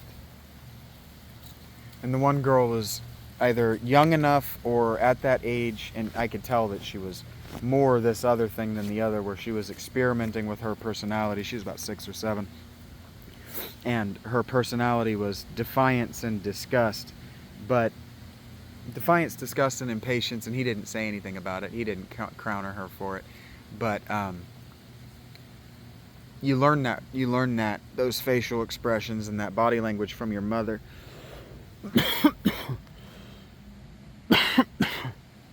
And so what he's doing is he's bringing the children up, and he's Q&Aing with them, not to build a personal relationship with them. Methodists, the preachers, don't make a personal relationship with their flock. Mark was his name. His asking my name was just a good man being a good man. Because there's a non-zero chance he's never going to see me again. Taking the time to shake my hand, I walked right up to the open doors. I was the last person to come in for the day, and I got nervous because I'm tall. I'm so tall. And everybody was singing, and I just did not. I'm so tall. And I was obviously homeless. When I walked in the church, into the chapel, the sanctuary, I still had my ball cap on. And I didn't realize it. I talked to a couple of people, thanked them for inviting me into the church, and then I turned around to talk to him, and he was a little bit taller than they were, so I saw my bill, and I snatched it off my head, and I mussed up my hair, so I was obviously homeless. Or at least obviously hiking. Urban hiking is what you can think of this as. Urban camping, maybe. Because that was one of the things the first cop that I spoke to since I've been homeless asked me, like, are you doing this on purpose? Like, are you blogging? Are you vlogging? Are you being homeless? Or are you camping on purpose to vlog about XYZ, like your interaction with me or whatever? I should have got his name. I did, but I'm terrible with names. I ask, in that situation, I ask to make them feel human. And he took his big, meaty hand, Mark, and he gripped mine, and it was a forthright handshake. I have real long, skinny fingers, and so usually guys with big, meaty paws like that, they pinch me off at the fingers because my hands are so long, and they're trying to dominate and humiliate me that I didn't get to give a good handshake. And I hate that. It's so humiliating. It's domineering for no reason. I'm being forthright with you and trying to touch your hand. Anyway, he gave me he let me settle my hand in so that I could really get in there. Like a hand hug. Just to really get in there for it. And he pulled me in close. Not my body, but my hand for the shake. He pulled it in. What a fucking great handshake. It just made me feel so good.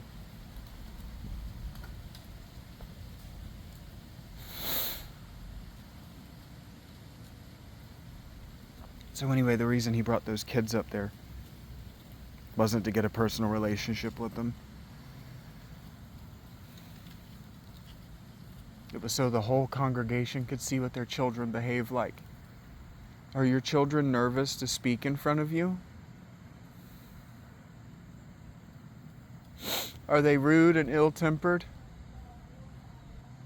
Are they impatient and unkind?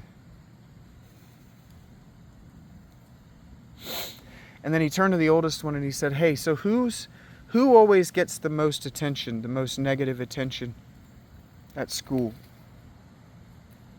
And she starts to say, I don't know. And he goes, say the new guy.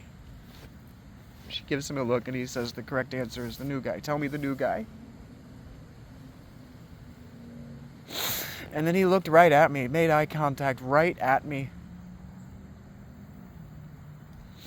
And then the little old lady who was sitting next to me obviously didn't want to be sitting next to me. She put her Bible between us and made a bunch of space between us. She got up and left, and I know he saw it.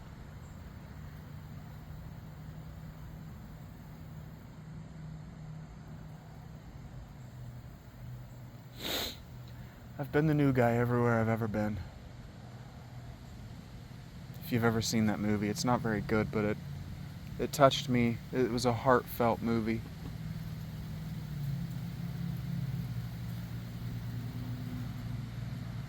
The new guy is always mistreated. And no, I don't think he asked that question. I don't think he had that planned. I think he was looking at me, looking at him, just crying. I was already crying. It was a different kind of cry. My left eye was just leaking a tear at a time, so I just had a constant stream coming out of my left eye, which is trauma crying. It's just trauma. It's a CPTSD response. It's freezing. Which is my self-end response. So I died in that church a little bit today.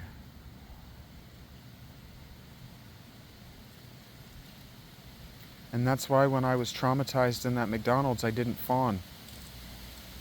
And I didn't run.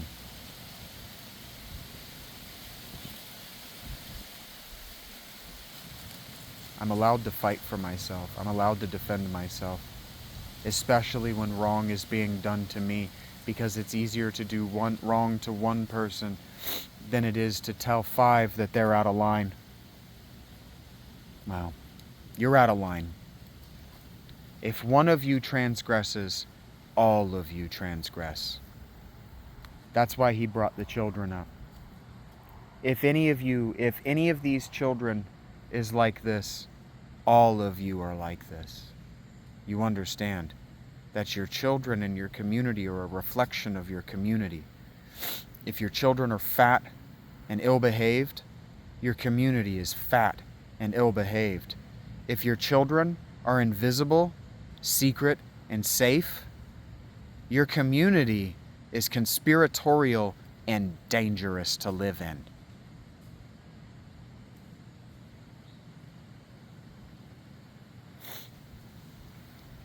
People in this town are cagey with their kids because they're evil. Because they are doing evil to their children and they know it, and they don't want to be caught out. Those managers didn't want me to know their names, except for Kimmy or Kelly or whatever her name was, the black girl, and I'm not going to call her out because she was doing her best. Too young to have gotten my wrath. She smiled at me. She knew exactly what I was doing. I smiled at her because she deserved a smile. She hadn't wronged me, and she knew that if she went over to help me, that she was stepping outside her responsibilities and onto the feet of the MOD. So she knows that MOD needs gone. But she also winced because she saw me making eye contact with her, flirting with the boy who opened his mouth at me, Casey. So she knows she'd done wrong. If any one of you does wrong and no one corrects them, all of you do wrong. If I hadn't corrected that cop and I hadn't corrected that McDonald's, they would continue doing it without anyone ever correcting them. Your public officials serve you. If you aren't writing them letters and emails, you're a slave. That's all it is. That's all you are. If you vote and you're disappointed in how things go, and you're not on the phone with your mayor, your representative, you're just a slave. You're a liar. And you're lazy. You're corrupt. And if I were to pray to God right now, dear God, please kill all of the corrupt souls on this world. Do you know who would be left?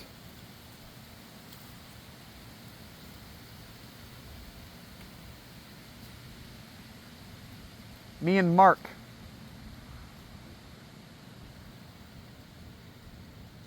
maybe my buddy Magic Shadow.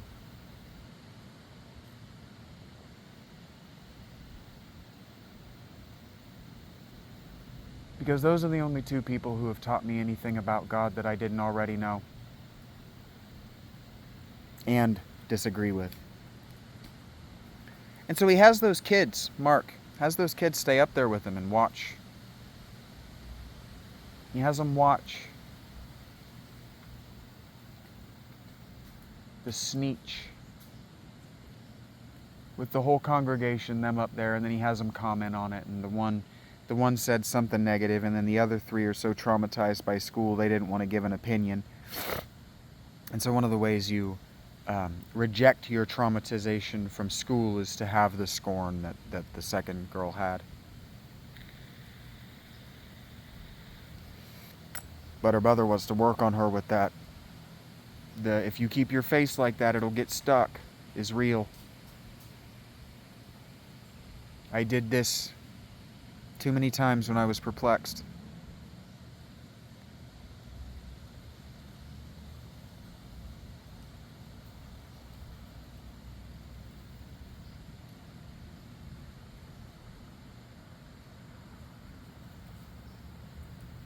That guy's never had anybody question his authority before. He'd never had anybody tell him no. He didn't know how to react when he said, you're going to get up and you're going to leave and you're going to do it right now. And I said, no, I'm not. I'm going to finish this phone call because I'm entitled to this phone call. He didn't know how to react. That's why he just snatched my charger out of the wall and tried to turn off my phone. That's an abuse of power. Flat out, it's an abuse of power. Not allowed to touch me. He tried to touch me. No, he tried to pull me up. He grabbed me by my arm and I said, you're going to let go of me. You don't get to touch me. You don't get to pull me anywhere. And you're not taking me to jail. Because I haven't done anything wrong and I haven't hurt anybody. I am the victim. Taro got the unfollow and mute today. Because I'm fucking sick of telling atheists that I'm a victim. And I'm fucking sick of hearing coulda, shoulda, woulda about a single dollar to help me eat. I'm fucking sick of that. Well, if I could, I would. You can. You don't. That church makes its monthly financial goals. But I was decidedly the youngest adult who was there of his own volition. Decidedly. That's why Mark wanted me there. Mark understands that somebody like me, my age group, 37 is how old I am, but I look about 19 until you see the gray, until you really look. And I couldn't hold his eyes. I didn't know who he was. I didn't know he was the pastor at the time I was shaking his hand. But if you really look, there's gray. There's gray. I look like a divorcee. But I dress like an urban hiker. On purpose.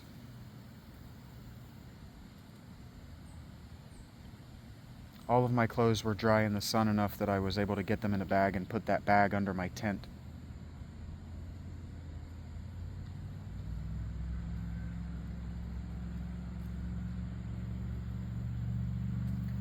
So if I can make like $5 or $6 and get a bottle of Febreze, what I might be able to do. You know, it was supposed to rain buckets today. What a beautiful day it's been.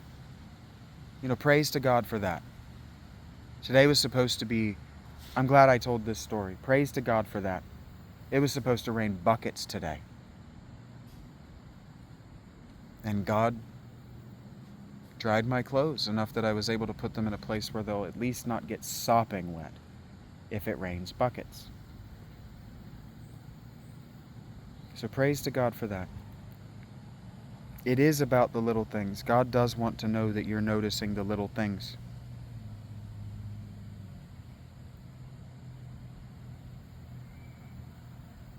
God doesn't like entitled people.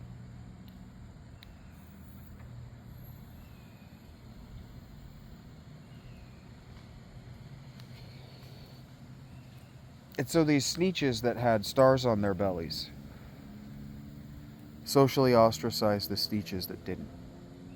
Treated them badly. to the point that the Sneetches who didn't have the stars on their belly were so depressed all they did was lie around and do nothing. Because what is there to do? We're not allowed to go to the good beaches. We're not allowed to eat the good food.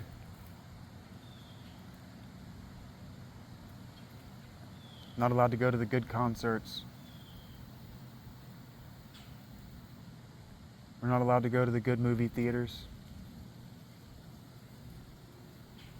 I was once kicked out of a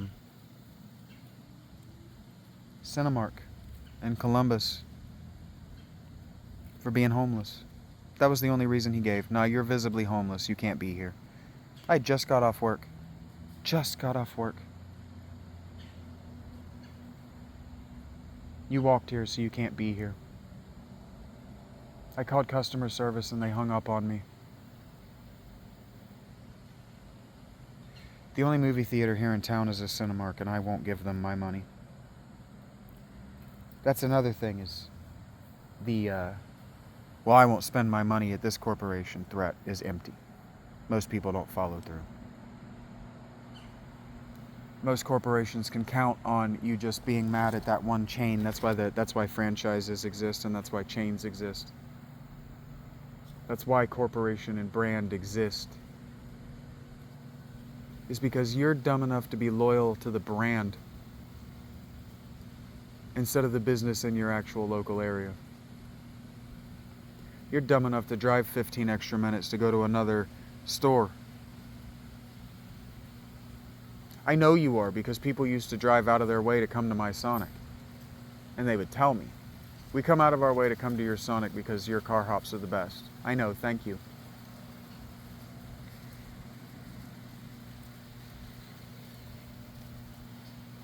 But I worked at Mill and Main on the corner of Mill and Main Street in Silva, North Carolina.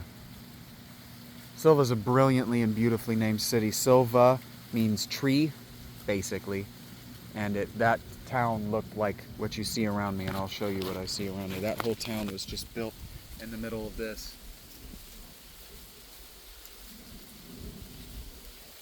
The spot that I lived in, the place that I chose to live, was right on the outskirts of Western Asheville. I'm pretty sure I know it was West Asheville. Right on the outskirts of West Asheville. And you don't need to know what that means. But right off Johnston, I think it's Johnston Park Boulevard, I think is what it was called. It's been about 8 years since I've been there, and I always walked, so I just never pay attention to road signs. But right off of Johnston, right off the main thoroughfare going out to the highway to take you to Georgia, basically. Literally right across that boulevard or that parkway or whatever, that road from the main drag of West Asheville, where all the good bars and good local restaurants, and I'm actually talking about two different locations, aren't I? But I like this environment. I lived in a little ravine that had a little service road that went through it, and right off a train track, right beside a little creek, just like where I've got my camp. If you put a little 1-bedroom shack right there that made with fiberboard and wishes. This is where I lived for 5 years in Asheville. And then Silva, I lived right up on the top of a hill that was wooded just like this. The whole town was they kept both sides of the main drag of the town wooded.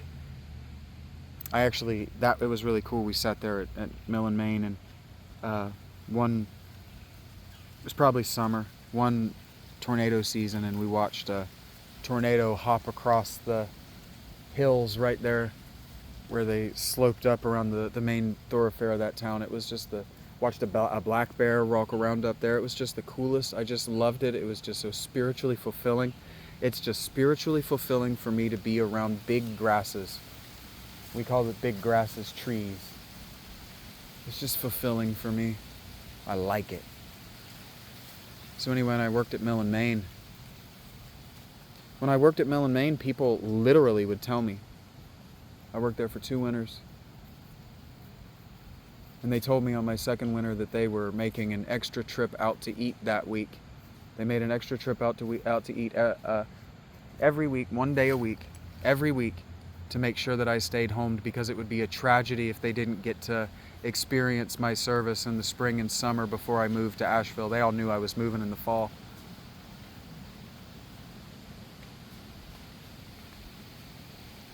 Am I bragging? Maybe. Am I boasting? Maybe. There's a way to think of it that way. I don't think of these as things to be proud of. I don't think of them as accomplishments.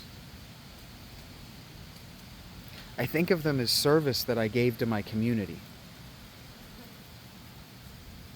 And in giving service to my community made me an essential member of the community. Someone that they needed to see at least once a week. Someone they needed to give $5, $10, $20 to.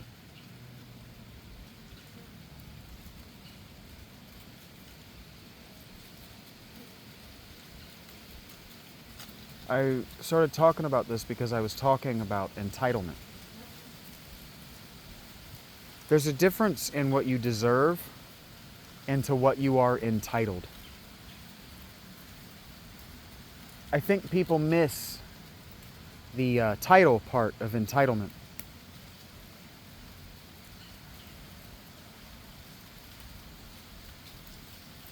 An entitlement is a house. It's a deed. It's something that you are titled to because you have a title, like Lord or Marquis or King. With the title comes privileges, entitlements that are written into the roll. You are entitled to almost nothing. Even in the United States, your what we call entitlements, your rights, aren't entitlements. You don't have a title. You can't have a title in the United States. We don't recognize lords and ladies. We don't recognize kings, queens, marquises, etc.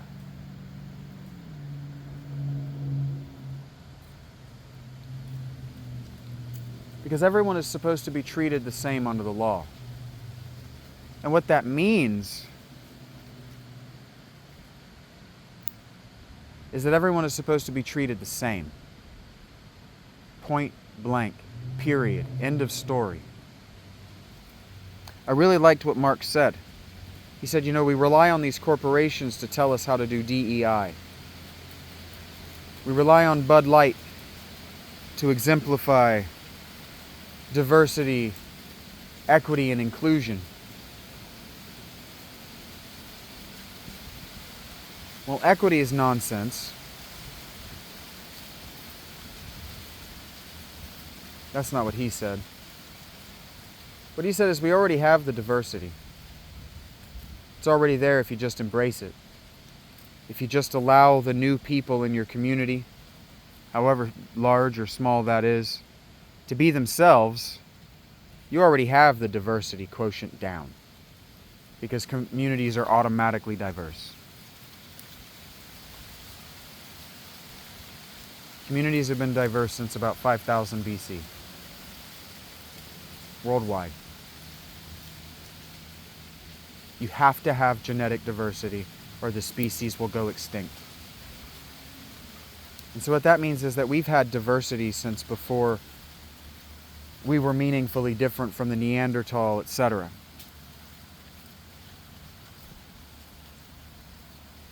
We already got the diversity. The diversity's here. You don't have to like it. But if you want to embrace it, and you want to encourage it,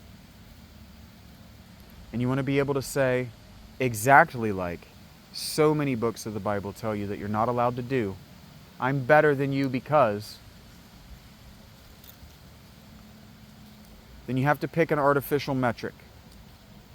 And the artificial metric that the black woke movement and the college-educated white feminist movement have insisted on is diversity. Okay, fine. Diversity in the workplace. diversity in the government. We want to see something approaching per capita representation. It's a good idea. It's a good idea. If as a city you're 4 parts X, 1 part Y, 1 part B, and 1 part A, you would ideally like to see your representative religion and government roughly match that. Roughly. Because here's the thing. When you have majority populations, what you have are closed markets. You have closed economies. So when Jonah is sent to, and we're just going to say this is what this is because nobody knows.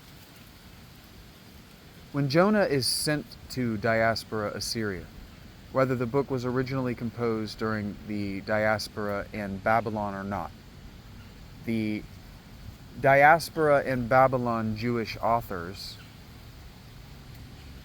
are going to be looking for parallels among their Israeli cousins.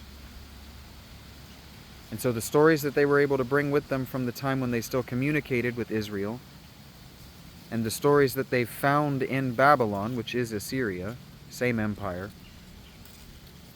Some of the cities are different. Like some of the cities come later, some of the cities were destroyed, that sort of thing. But that's also what this city is this story Jonah is talking about.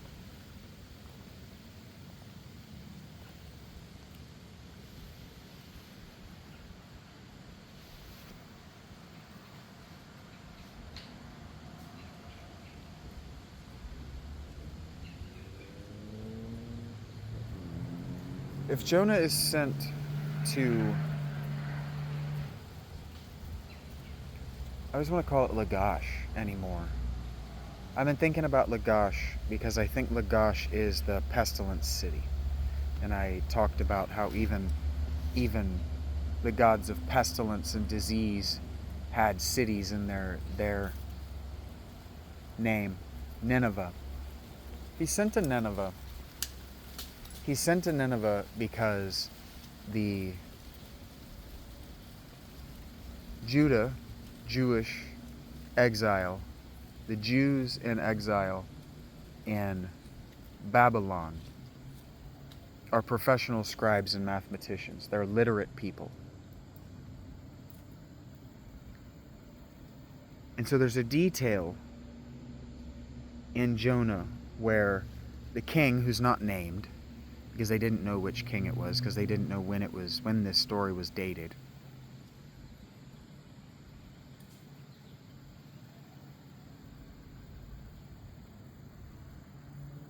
When the king proclaims that the whole city is going to do this ritual observance of mourning, of sin cleansing, he doesn't declare it from the ziggurat.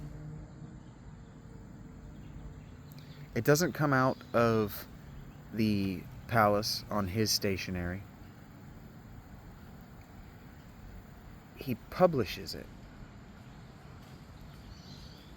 which means that Hebrew professional trained craftsmen wrote it.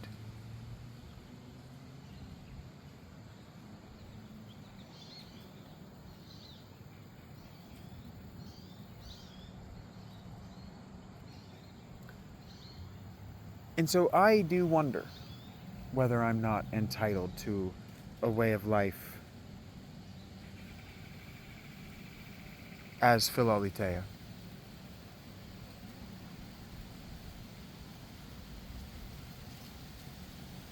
As able to engage with that priest and pull that conversation deeper in private between him and me. He's a minister, actually, a pastor, not a priest. But I know I deserve it. That's why I was talking about my repeat customers.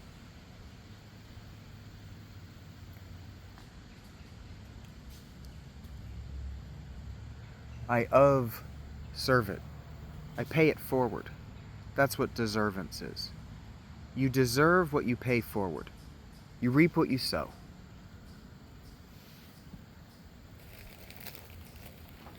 My ancestors and those who came into the tradition before me, as Jesus says, the workman deserves his food.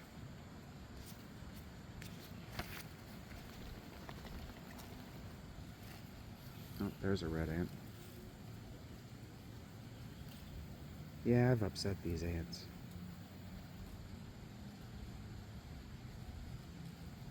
I don't want to move though, this is such a nice spot. It's probably why they want me to move, it's because it's a nice spot. And so, what happens with the Sneetches is that a tycoon rolls into town and he calls himself the problem fixer. And now, this directly parallels my lived experience the last 6 months, 6 weeks. Let's just say 3 months. A fixer showing up, gonna solve all your problems. Well, this what this fixer does is he tells the people with stars, tells the Sneetches with stars on their without stars on their belly rather, hey, for $3 a piece, I can put stars on your belly. So he puts stars on their belly, and then they go and hang out with the Sneetches who don't have, or who do have stars on their bellies. Now the Sneetches have stars on their belly. So the Sneetches who didn't, but do now, go hang out with the ones who do. And the ones who did before don't know any of them. And so they don't know any of the secret handshakes. And this is kind of, this has got me thinking about Tarsus again. That sh sound. There's a word that I've gone and forgotten in Hebrew.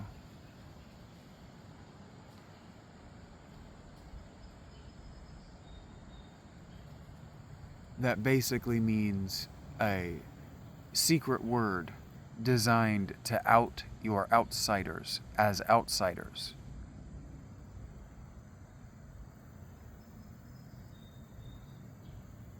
I wasn't able to memorize it. I used it in speech too few times. I wasn't able to remember. I wasn't able to memorize it because it's a Hebrew word and I don't speak Hebrew. So Hebrew phonemes don't stick in my brain. Anyway. It's a made-up word anyway. And it just means a secret call sign designed to out outsiders as outsiders. And so the Hebrew had that sh sound. That's why it's Tarshish, right? They had that sh sound. Well, so did the Hittites. But other Anatolians, like the Ionic Greeks, evidently don't. They just have us, so Tarsus, instead of Tarshish. And that sh sound is this, you use words with that sh sound. Shibboleth. Shibboleth is the word. So what they would do is you'd put a guard at the city gates, right? And then the secret code word to get into the city for everybody knows it, is Shibboleth. Well, the outsiders would come up and they go Sibboleth. And then, yeah, you're let in, but you're marked. We know you. And so the people without the stars on their bellies, that now have stars on their bellies, they didn't know any of the cultural shibboleth, right? They didn't know how to speak the cool people language. And so the cool people get tired of being around them because the cool people have all the money. And so the cool people can do that. And so what they do is they go to the problem fixer guy and they're like, hey, we got this problem. And he goes, oh yeah, I know you got that problem. I created that problem for you. I'm going to charge you $10 a piece. And they're like, done. And so they have their stars removed. And then it just goes round and round and round and round like that, right? He even animates it so that it's an infinity symbol as they're going in, chasing one another to have them put on and taken off until they're all out of money. And then the tycoon packs up his shit and goes to the next town to take all their money, solving their problems. But you know, Dr. Seuss and the Pastor Mark, they made a point that I agree with. He did solve their problem. Their problem was the ones with the stars had all the stuff. Well, now nobody's got any stuff. Now nobody's got any extra money. Now nobody's got to worry about hedonism if you've watched my earlier work. Nobody's got to worry about how they spend their money. Nobody has to worry about status. Nobody has to worry about fashion. Nobody has to worry about any of that stuff anymore because it's gone. You pawned all of it. You pawned all of it to get fake tits, effectively. And what did the fake tits really get you? Huh? Oh, God, that's a huge bug. Get off of me. Jesus.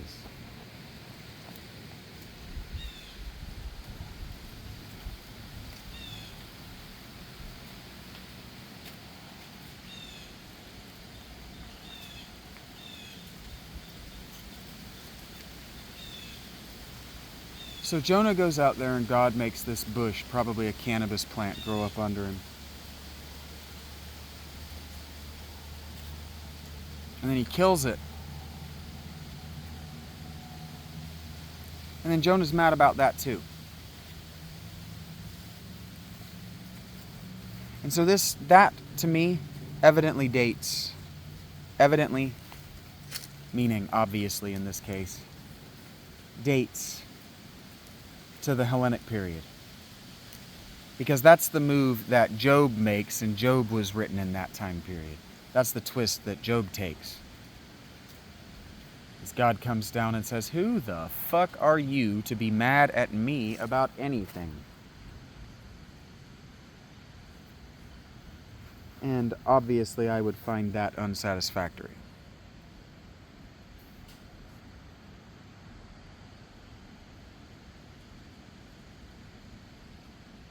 But what God is saying is your pride that you're not an idiot, you're not stupid, is your pride that you really are a prophet so great that you would threaten to give up on all of it just because I didn't do what I said I would do for good reasons?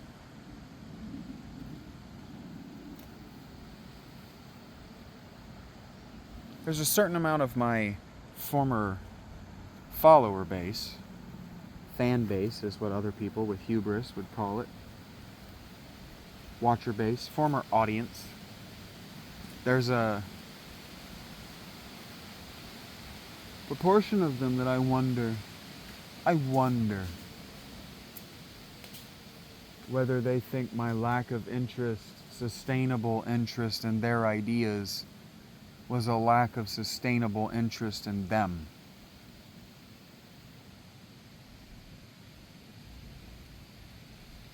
Because I know they couldn't handle the guilt of if any one of us is guilty, all of us is guilty. All of us are guilty. Couldn't handle the guilt. Couldn't handle the guilt by association for knowing that the fixer that had come into their lives made things significantly worse.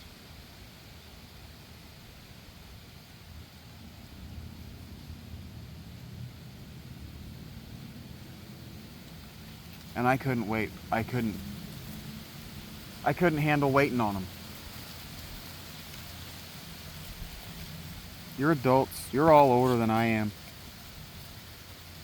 And I don't have a lot of time.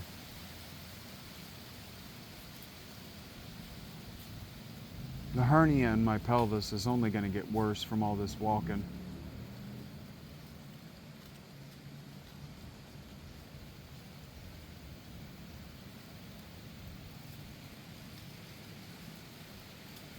You know, a shaman, a healer can't heal themselves.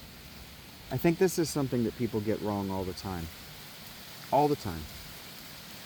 You New Age types get this wrong every time. You can't heal yourself.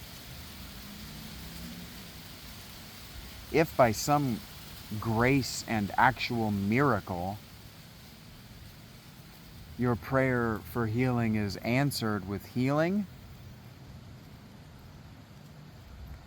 it either came from a source other than God and you are now conditionally bound to do what that thing wants forever. That's called selling your soul. Or it was going to happen one way or the other. It was just in the cards, and God made it happen when it was going to happen. And so I don't really ask for healing much.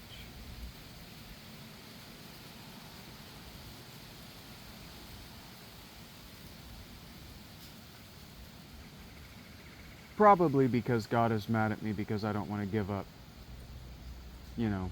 sexual release at the end of the day. I feel like I deserve that. And anyway, it is a sort of sacrifice because I need the nutrients that are being removed from my body.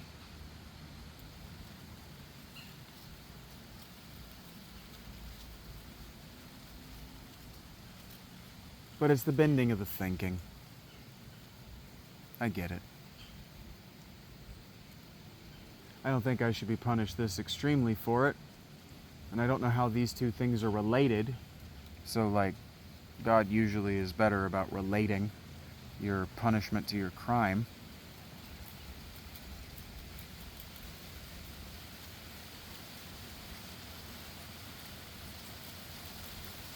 But it might also just be that Sundays are going to be bad for me in this town because this town is just small enough and just antiquated enough that they think they deserve a Sunday off.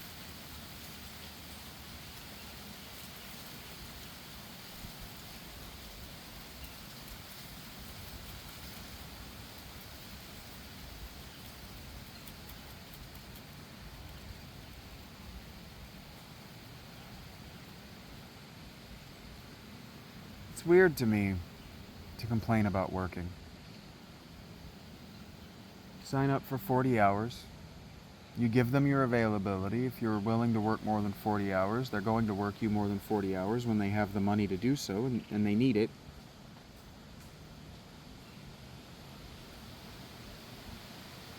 Why do you want a day off so bad?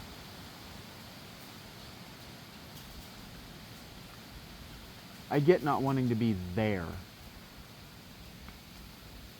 But the environment wouldn't be so bad if you weren't such a shithead.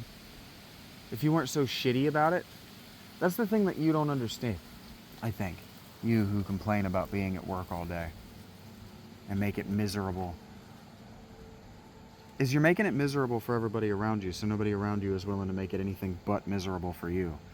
In large part, toxic work environments happen because two people in the environment are daring one another to get fired.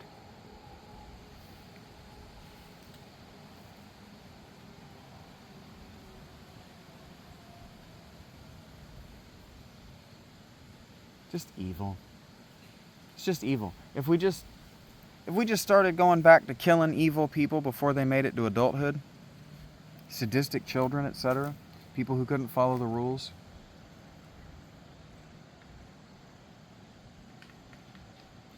The thing you don't understand is it used to work, and it used to work on a mass scale. The exemplary executions of the 18th century didn't work.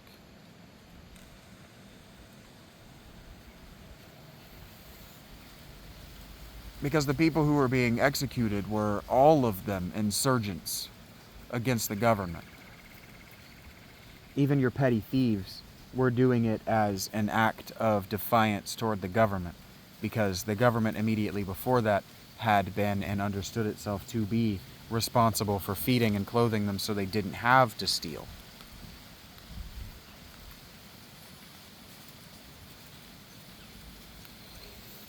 And then you say, oh, well, that's capitalism's fault. And it's like, well, not really. It's Christianity's fault.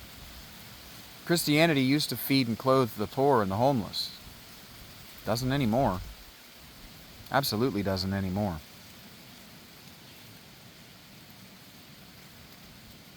Christianity as an institution doesn't really do anything anymore. Christians have tied their hands behind their backs to insist on a persecution they're not undergoing for so long. My whole life. It started in the 90s, late 80s. Started with the satanic panic of the 80s.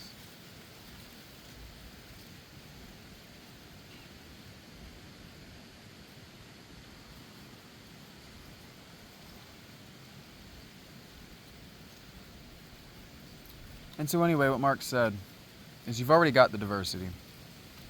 And the equity will take care of itself if you just lean into inclusion. And I agree, because as I said, as populations expand and diversity naturally happens, as people colonize new cities, colonize old cities, it's new for them, as people diaspora from their families and their family groups and their ancient houses, as these things happen, you're naturally going to get diversity. And he's right. The equity does solve itself overnight if you just include everyone.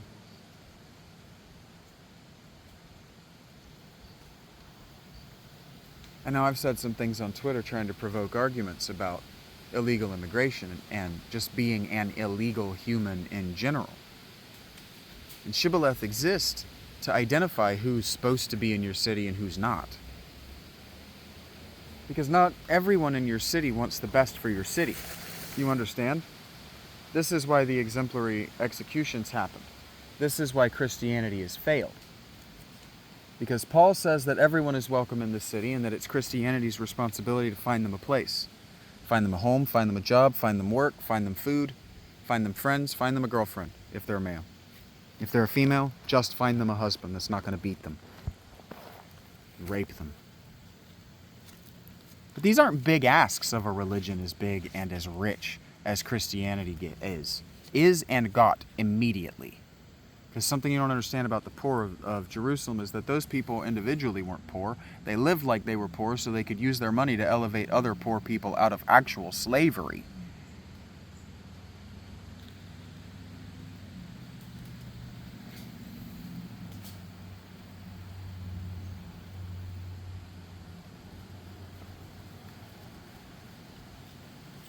I deserve better. Not better than this tent. Not better than squatting on this land that's being left to waste and left to deer. I don't want to live here.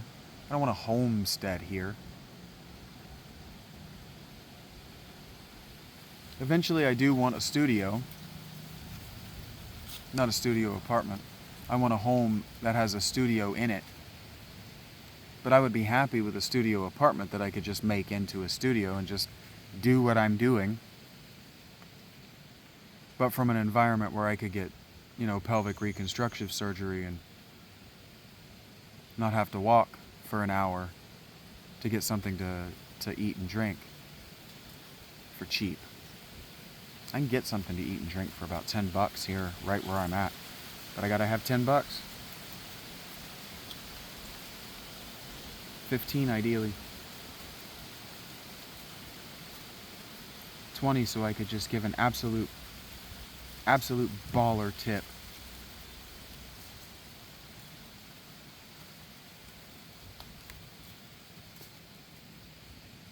But it's cheaper just to get the $250 to get a waterproof jacket. And a new pair of thermal underwear.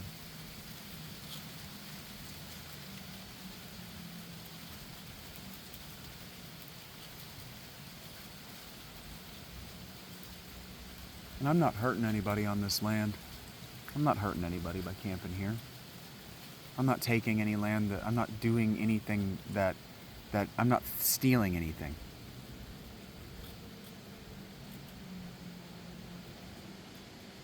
Yeah, I'm not a couple miles from the city. I still want to engage with the city's commerce. You see? The prophets were railing against commerce, and God is going, you need to calm your fucking tits, pal.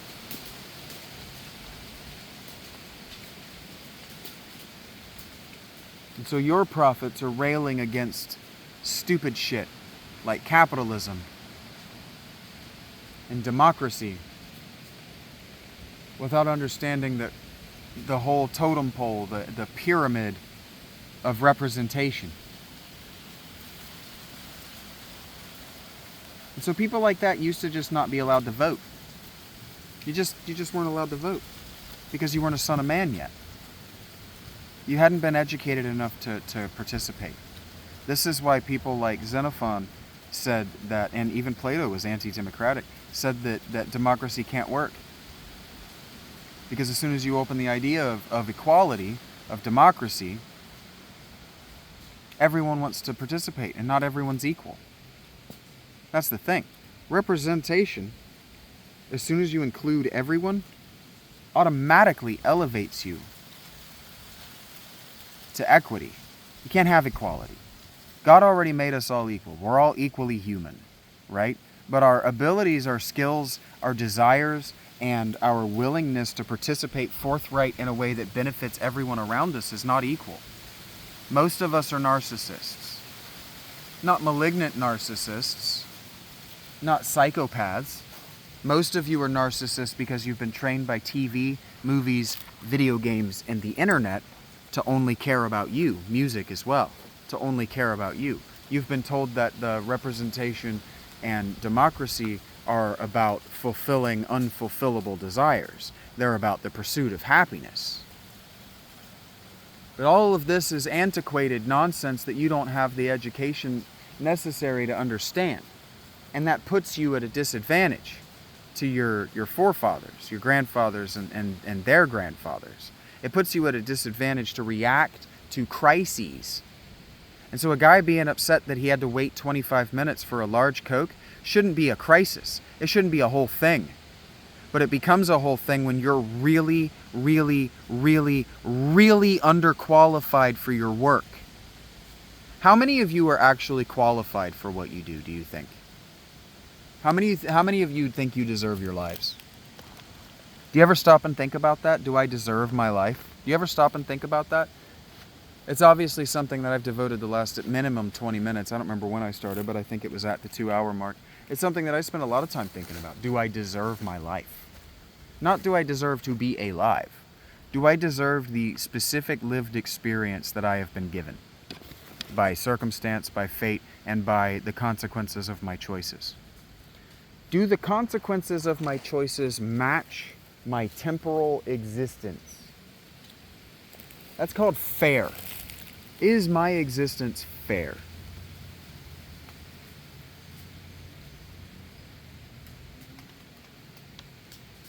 This is fair. This is nice.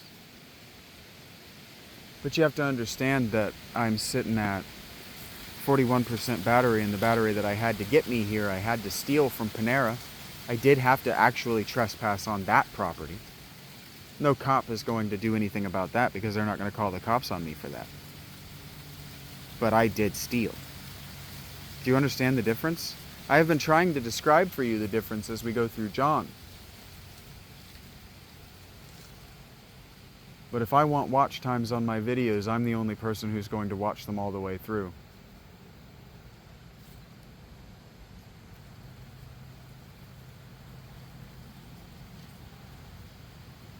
And it's about follow through. Everything is about follow through.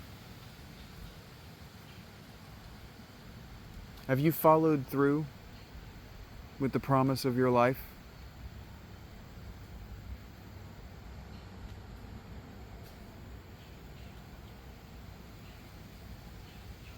I have.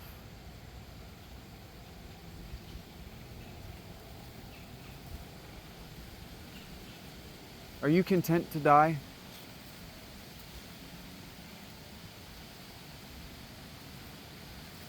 Or if you were to die tomorrow, would you have regrets? Not just regrets. Would you lament your dying? Because I thought about it. I've thought about it multiple times today. No. Shucking this body off would be like wiping the dirt from my feet when I get back in my tent. I'm good. I have left you more content than you will be able to understand maybe for the rest of your life.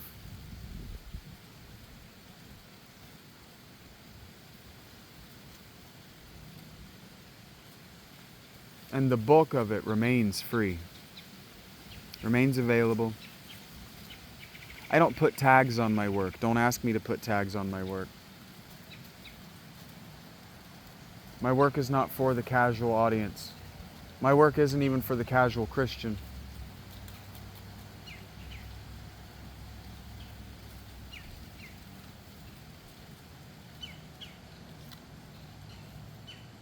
It's always going to be, how do you say this? It has always been going to take longer for me than for others.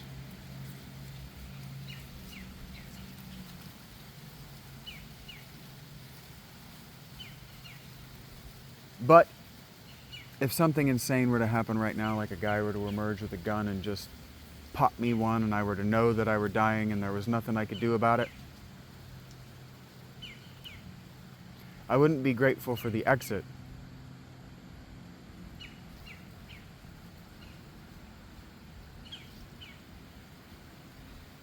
I would be grateful that God is releasing me. So let's talk about warrior cult a little bit. A little bit. We'll talk about it in depth when I find a passage obviously explaining it in the scripture. I'm content with my reading for the day.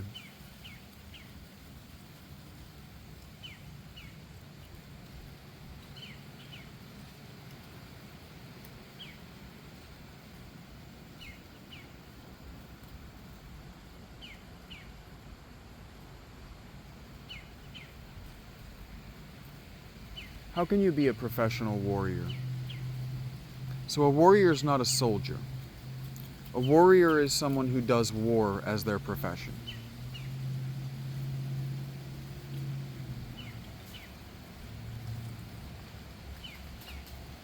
So think a mercenary. How can you be a mercenary and be a fully modern, anatomical human? And know that you will die.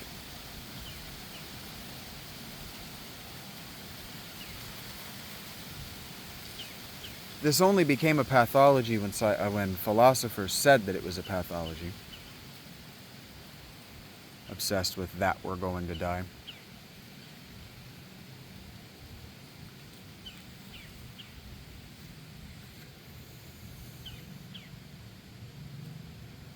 But if what you want to do, what you were born to do, and if you exist in an intellectual system in which reincarnation or transmigration of the soul, I just watched a chipmunk go from a pile of leaves into a hole in the ground.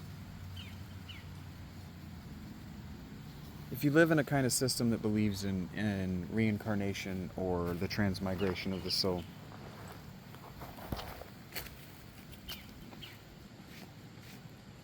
and you're a warrior, how do you go to battle?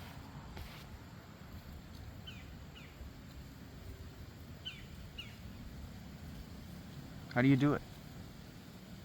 Every time, without hesitating.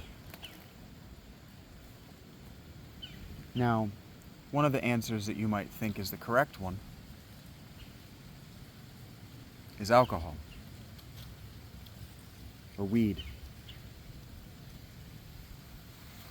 or the LSD and mushroom compounds that were definitely used.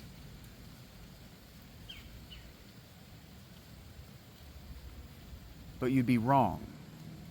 Not for the warrior. For the soldier, most certainly. The soldier is... Today we call soldiers professionals, but they're not warriors. Soldiers mostly don't do war. Soldiers soldier.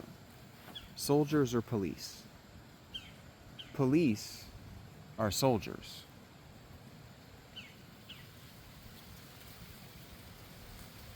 This is why they run in twos.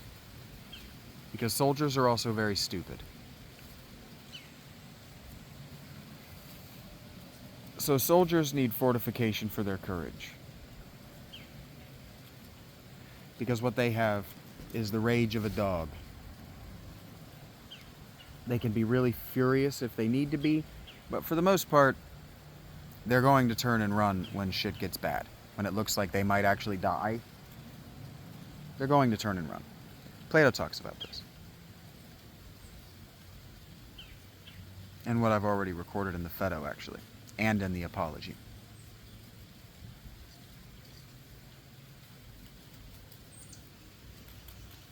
Warriors are different. Warriors know what I've already told you. The only death that sends you directly to feast with the Lord of Hosts is moida. You gotta be moided. And so as that means is you gotta die in combat. And so warriors go to war every time, and they fight every time. Oftentimes in the ancient world naked, even when their compatriots weren't naked. It's because it doesn't matter whether they live or die. Not in their faith system. If they live, it's almost a punishment. But if they die to moida.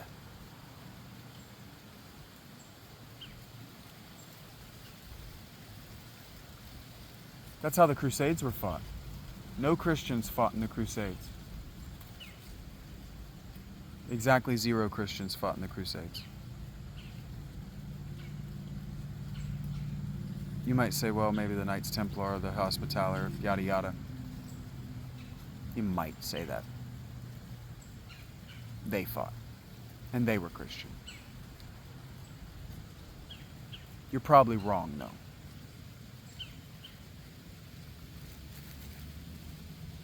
You might say, well, they fought in the name of Christianity.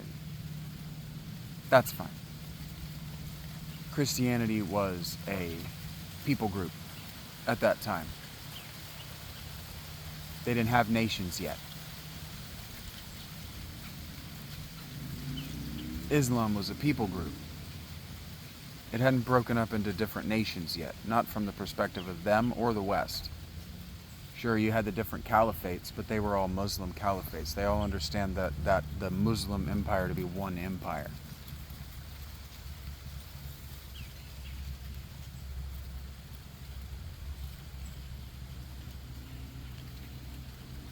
The people who fought those wars were people who were told that if they died, they would go to heaven as a Christian in combat. If they died in combat, they would go to heaven as a Christian. If they died on the way to combat, they would be at least absolved of their sins, and so eligible for... Purgatory wasn't invented until after the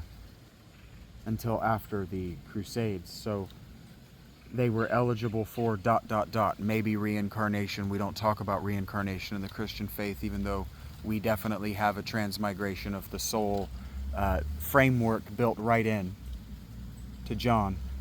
So maybe what happens is you get to be reincarnated. Maybe forgiveness of sins means you get to spin the wheel one more time.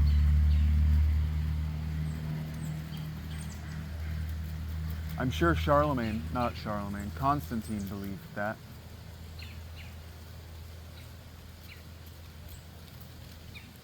Constantine believed it. I don't think Charlemagne did. I think Charlemagne thought that the only way that he was getting into heaven was by killing non-Christians. Non-Christian warriors. Eradicating the world of pagan and non-Christian warriors. But you can't be a Christian warrior because you're not allowed to kill. This is what Jesus is trying to explain with his insurgents. And I think why Peter got so upset and why they worked so hard to demonize Judas. Because Jesus said he's bringing a sword. So why aren't we allowed to use ours? Why, even in the Garden of Gethsemane, Jesus, did you prevent me, I'm Peter, from defending you and dying by moida? Why didn't you let me die by moida? Same. Why did God influence that cop to not have to kill me in that spot? Right? Because the person who kills you by moida, they don't go to heaven for that. You understand?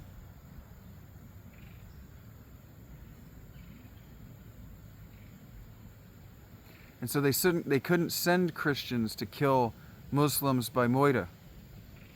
You can't fill the Muslim heaven with Muslims at the point of Christian swords. God is going to abhor all of Christianity for it. And look what he's done to the Christian West, the near and post-Christian West. God has absolutely turned his face away from Christianity. You'll find churches, you'll find individuals who embody the message, who try, but they're still loaded down with icons that prevent them from heaven. That cross you wear, that Star of David you wear, keeps you out. It marks you as somebody who's a sneetch with a star on his belly. It marks you as somebody who thinks you're better than me. I'm better than you. I actually show my faith in public. I told you that I've been challenging Christianity for that. And the women who think they're Christian at that McDonald's clearly felt the pressure. All of them. That here I am doing something important with my life. So we're going to fuck that up for him because this isn't important and we know it. And so what you want to ask me to do is something unimportant with my life. That's what you've been asking me to do. Telling me to get a job, telling me to get an apartment, telling me to give up on this until it makes money, grow the audience, and then make the videos, then do the dizzying array. Where do you think 50 follows are going to come that I can do this live? Because I should be doing this live. This should be live. Where do you think the 50 followers are going to come from? For every one I get anymore, I lose one. People don't get it. But it's okay. Because the algorithm right now is actually pushing personality over polish. Well, I got more personality than any of you except maybe Madge. And the only reason he might have more personality than me is because he's got more personalities than me.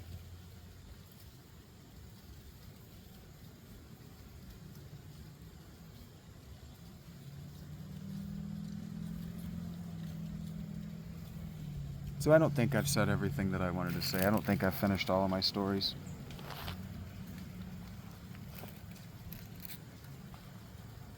If you include everyone, you get equity because everyone falls into their place. You don't have to manufacture fucking step stools and high chairs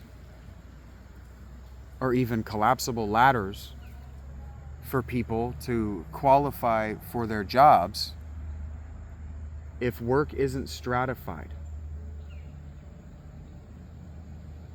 So if your value to McDonald's isn't represented in your pay, so that everyone is paid the same, even for more responsibility, you're just paid in something, I don't know, like stock in McDonald's or something stupid. You're paid in extra meals, something that's not status.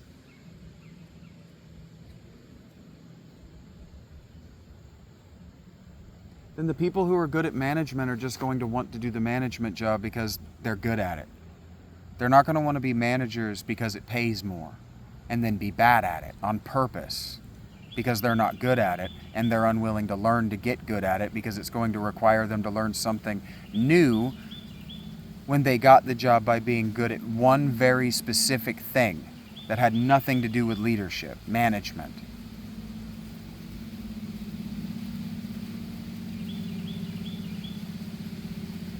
Blue Jay. Blue Jays are a good omen. I was just thinking about how there's a part of me that wants to be merciful and not go bother that woman tomorrow. Because there's a part of me that wants to just let my battery die tonight. Go sit in my tent until dark and let my battery die I don't even know what time it is. It's still very early in the day. Oh, it's 6. I got about 2 hours before dark. Let my battery die so I can't call her tomorrow. And then walk down there Tuesday like I want an open interview and just rip into that whole store.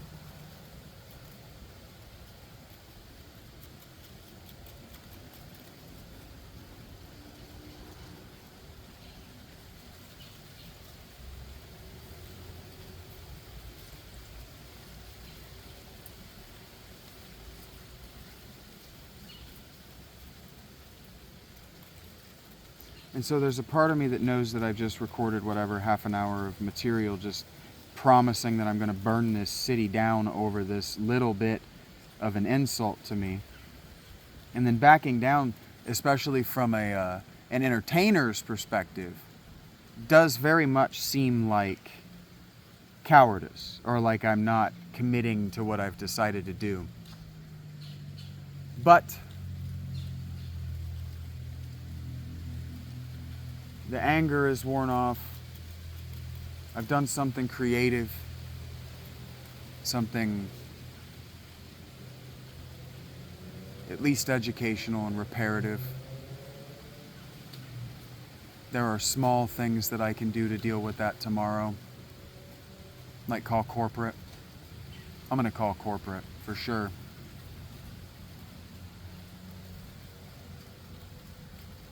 But then there's a certain amount I've already said I will forgive. I've already forgiven. I forgave before the anger. Like I said, I emotionally prepared myself for the next meeting, because that guy said, the next time I see you, I'm putting you in jail. Yeah, okay. There's a non-zero chance next time I see you, you're going to be in a violent altercation.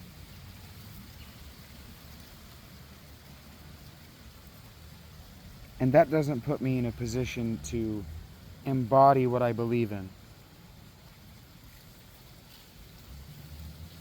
Because if I aim myself at vengeance, I'm going to come around what I put out, what I sent going round. Which means that if I take a vengeance approach to this city, maybe my exes start taking a vengeance approach to me out of nowhere, because that's how God works.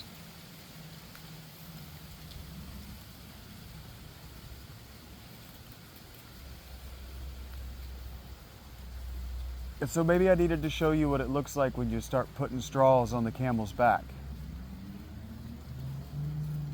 Just how close I am to snapping. Just how little civilization I really have left.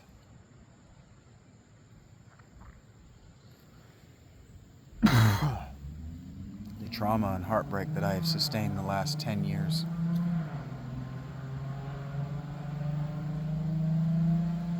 It would really take an act of God for me not to get myself killed by a cop, and I'm very serious. I've already talked in this space and nobody watched it. I believe it was Simply Simplicity was the video I was talking about it, but I was already talking. I think it was actually in my tent, like early when I did these. I already talked about how the most sensible thing for me to do would be to act absolutely insane in public so I get myself institutionalized.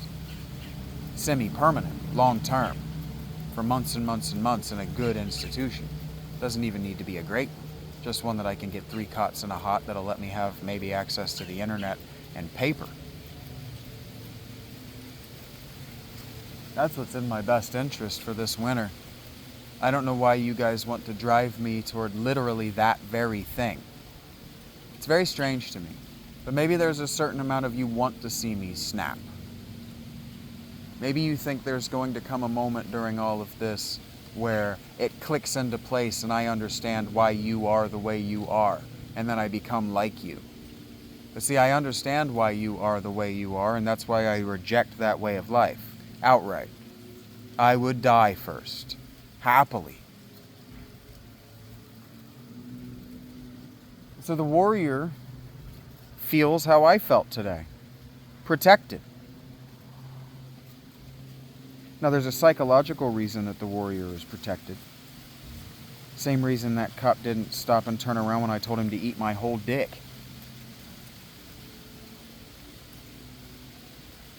Because he was afraid. Because he's not a warrior.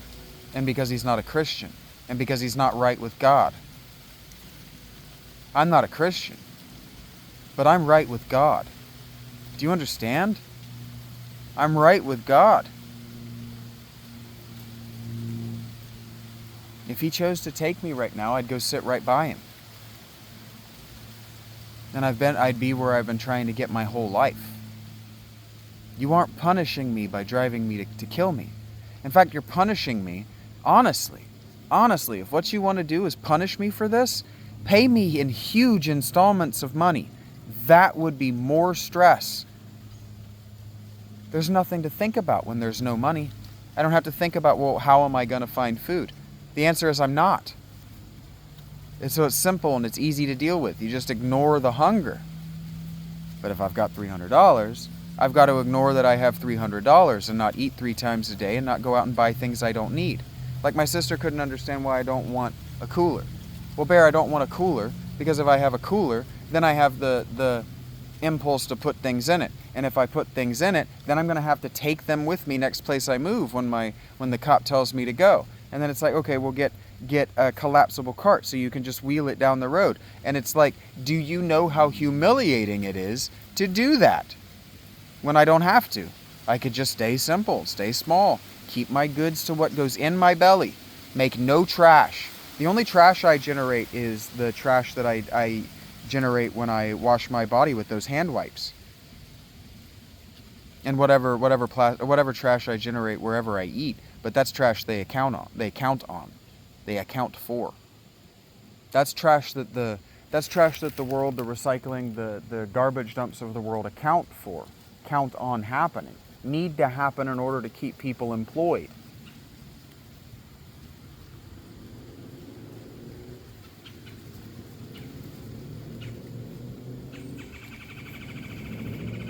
But if you include everyone, you got to understand, if you include everyone regardless of whether they're qualified or not, you are going to run into a situation like what we have, where the people who are qualified to empty dumpsters are managers at McDonald's.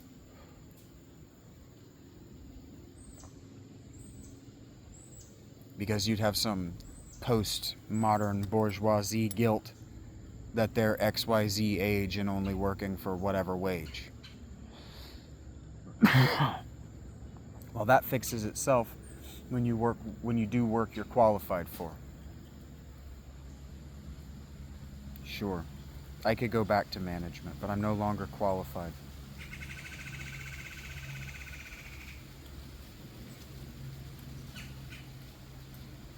I'm no longer qualified to work as crew. I'm no longer qualified to work as a shift manager. I'm only qualified anymore to work as a general manager, and I'm not willing to drive because I auto-hypnotize and get into accidents, and it's scary, and I'm going to kill somebody someday. And general managers have to have the expensive car and the expensive house and all the status symbols.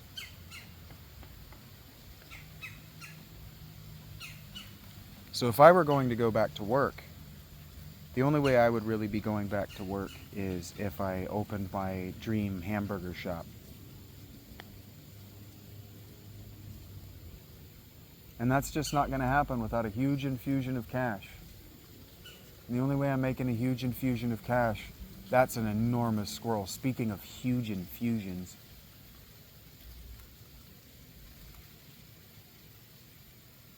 that squirrel was about the size of a mini dachshund.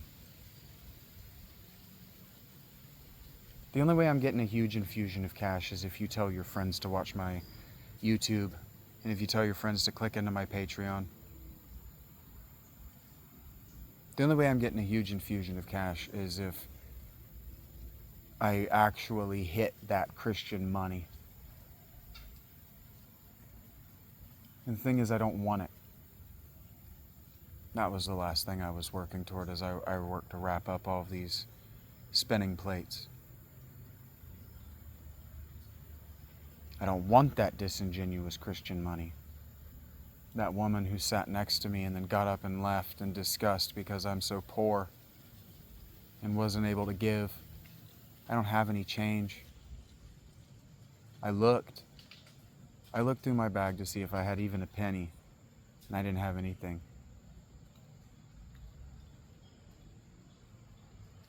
She was unwilling to share communion with me, which means she was literally unwilling to break bread with me.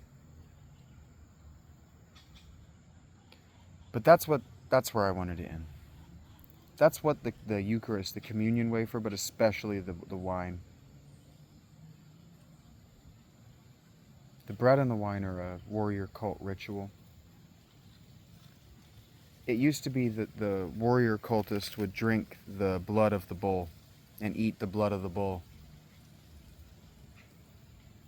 because they were being provided with the choicest meats, because they needed to be the biggest and strongest men in the community.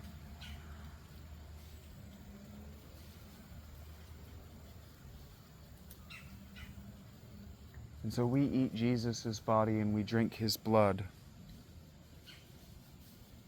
as a reminder to be the strongest men in the community.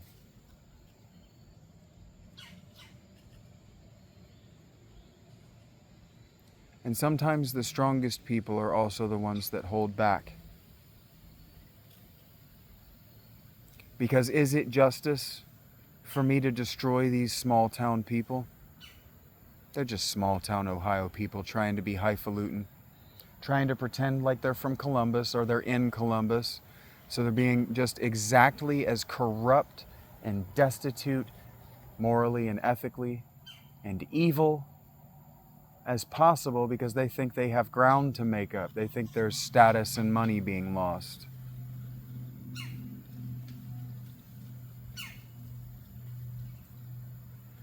And so then, if I had a live audience or friends, someone would ask me, well, Vincent, do you feel like you have lost ground to make up?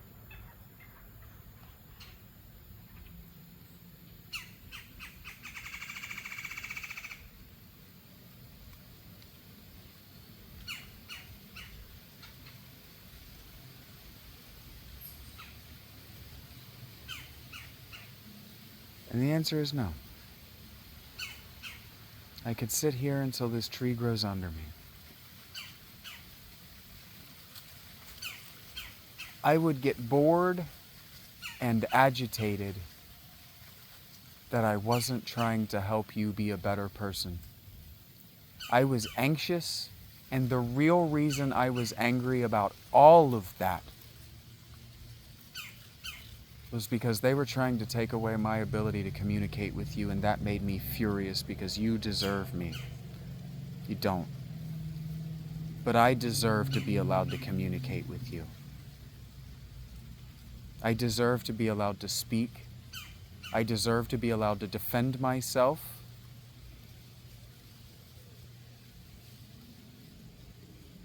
And because I have solutions to very real problems, I should be allowed to tell you what the solution is.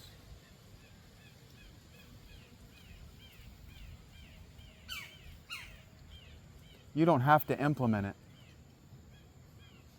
But like I told that cop, this is what's going to happen because these are my rights. Just like I told the chief of police. This is what happened, and this is why I did what I did, because I know my rights.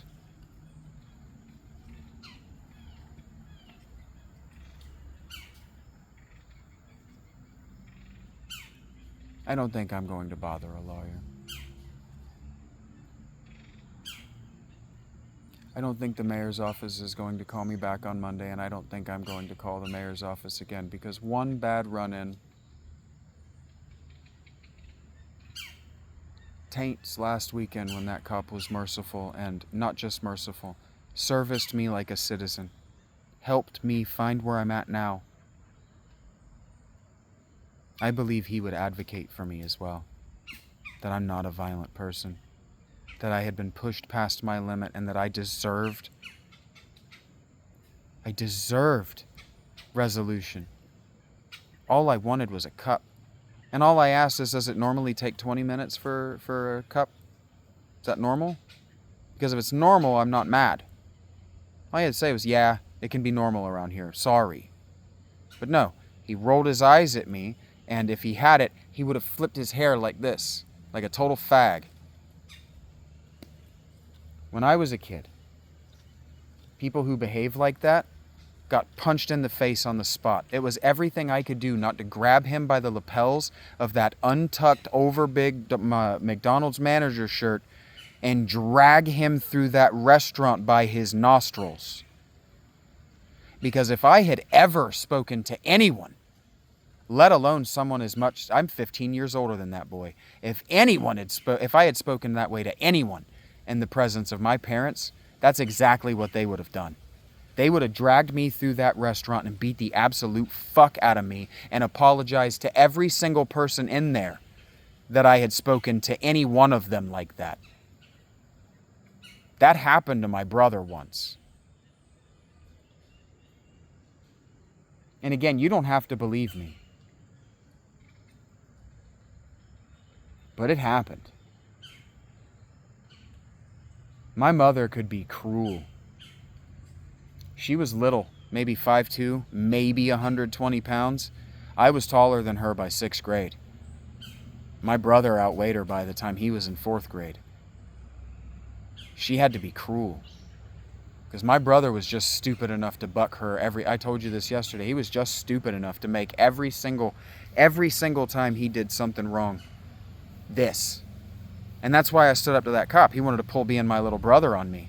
Like just because he outweighs me by 50 pounds, I'm afraid of him. He outweighed me by at least 100 pounds. He had to have been 250.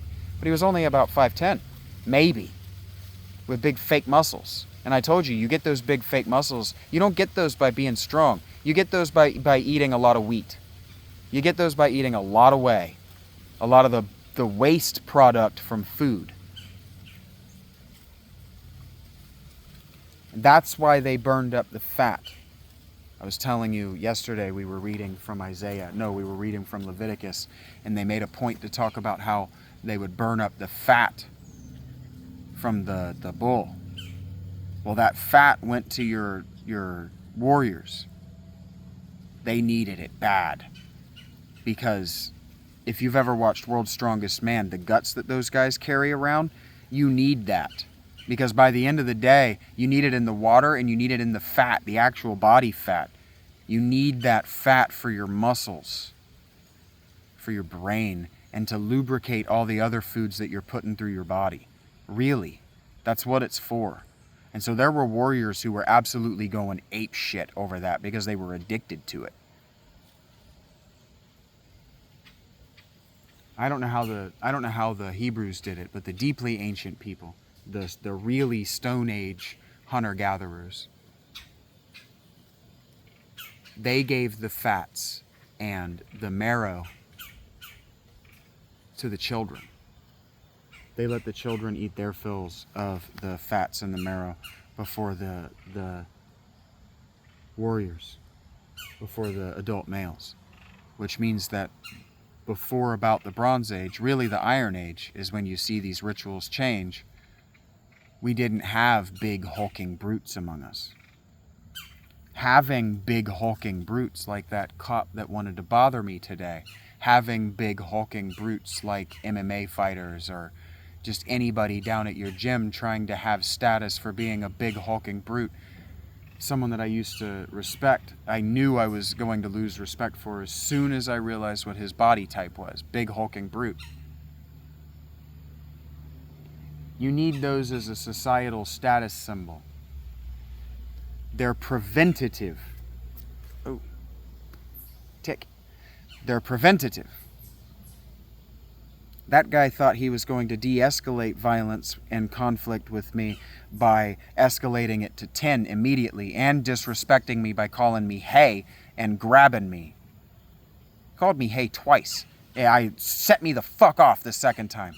He goes, hey you. And I said, are you really fucking gonna address me like that twice again? You're out of your fucking mind if you think I'm not gonna give you an absolute invective. And I did. And then the asshole drove the wrong way out of the parking lot. And I said, oh, look at you, so fucking smart, you can't even drive the right way out of the parking lot. Big fucking man trying to mess with a homeless person today. Big fucking man, eat my whole fucking dick, you prick. And then he stopped and he thought about it. And I waited. Come back, let's go. I'm ready. I'll fucking put you in the ground. And I would have. I'd have been happy to make him draw his weapon on me. Do you know what it's going to look like on the national news? Homeless man gunned down McDonald's parking lot in Zanesville, Ohio. Over $1 drink. Do you know what that looks like when I get a hold of the news media in this town? I've already reached out to him on Twitter. Do you know what it's going to look like? Everybody in this town is going to lose their shit. All the old people are going to lose their absolute minds that happened in McDonald's. McDonald's is going to have a shit fit when they find out this happened. That's in a corporate store. They're going to have an absolute shit fit. So just small steps. Let the cops fuck with me again. Let them be unjust to me again. Let the mayor's office, let another judge, let another lawyer wrong me again. Then you've got a pattern. Then you've got 3. Then I can go and I can say 1, 2, 3 times this city has been unjust to me. I want recompense. Even if that recompense is a fucking bus ticket back to Columbus. Even better, a bus ticket to North Carolina.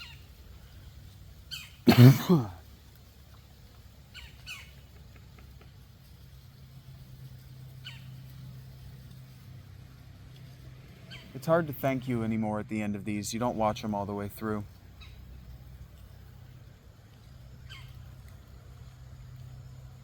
But if you skip to the end to see if I'm the kind of person who remembers to say thank you at the end of every video, I'm not. I don't feel grateful at the end of every video, and when I plan to continue recording immediately after the video I'm stopping, I don't see any reason to go through the rigmarole. Simply simplicity, folks. I don't feel privileged by you to do this. Do you understand?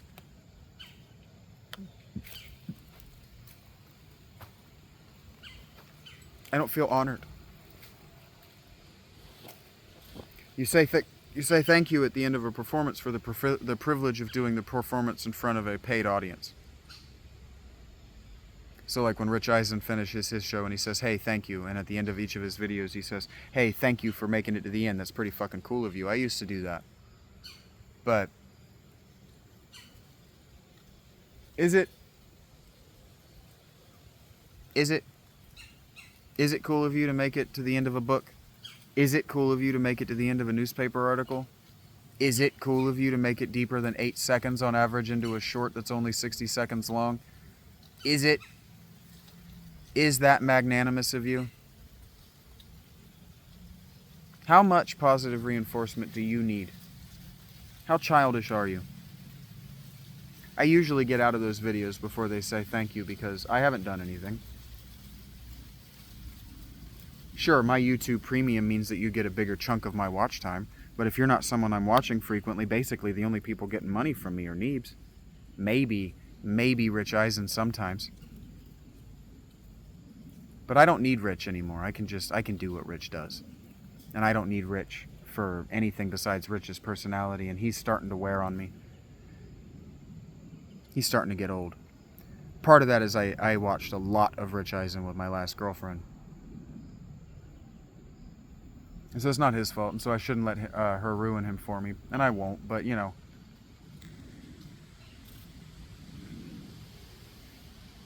This chipmunk really wants me to leave. He keeps chirping at me. So what I'm saying is I want to thank you. I want to know that this isn't going to be sunk investment cost. I want to know that when tomorrow I get to the library and I start charging my phone and I go back to reading John Keel, that someone's going to listen and someone's going to comment and someone's going to notice the voice acting that I'm putting into it and the actual effort. Someone's going to acknowledge that these hour-long walks to do this for you, you should be thanking me. I just don't feel thankful. I just don't feel grateful for the opportunity to do this. Not to you. I feel grateful to Samsung, and I feel grateful to YouTube, and I feel grateful to Verizon, and I feel grateful to Spectrum. They're making this possible for me. Do you understand that? Like at the end of the videos, when you see listed, these are the people who make this possible, those are people who are directly infusing huge amounts of cash into the work. I don't have that. It's very difficult to thank anyone, specific or general. All the people who say, oh, I love what you do, I listen to blah, blah, none of them listen anymore. None of them have showed up in weeks, not since I've been homeless. I can't thank them. Any infusion of cash that they've given me so I can eat has come with conditions that I can't accept. It's hard to feel thankful for you. It's hard to feel thankful that I get to do this. Do you you get that, right? Like in the same way that you think it's hard for you to feel thankful for your job at McDonald's. It's hard for me to feel thankful that I'm doing that. It's hard for me to feel anything but resentful for you. And I've said this before in text, but I'll say it out loud right now. Hope is the refusal to grieve. It's the refusal to accept that a dream or a person has died. But so is resentment. Do you understand?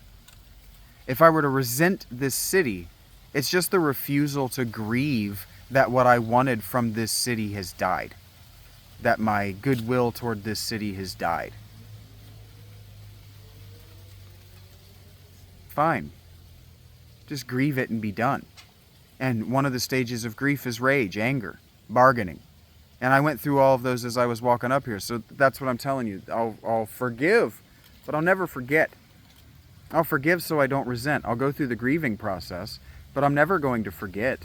What, I'm just going to forget my cats who died because I've grieved them? That's insane. It's literally insane. And in fact, we could visit how insane it is by going back and reading that ghost book that I was reading when I was doing Jane Roberts. I brought Jane Roberts. She's in the tent.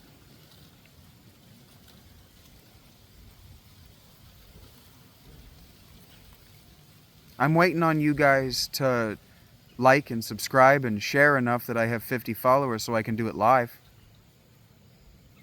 Because I guess you like my stuff better when I'm live. Doesn't make sense to me. And then it really doesn't make sense to me because you don't go back and watch the earlier part. If you do, you don't let me know. And it sure as fuck doesn't show up in my analytics. Like, you guys know I have analytics, right? Like, you know that I know exactly how many minutes you've spent watching my stuff. I know exactly how many seconds. Right? So hey, if you made it this far, I know you did. I don't know who you are, but I know you did.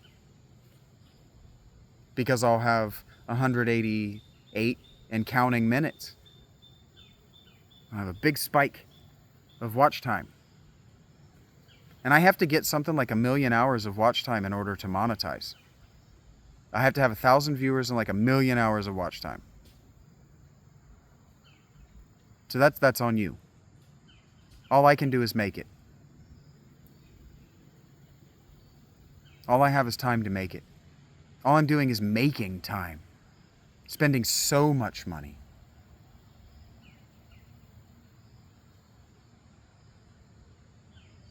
Because it would be less humiliating to me. It would be less humiliating to my friends, the people who've given me money, my sister,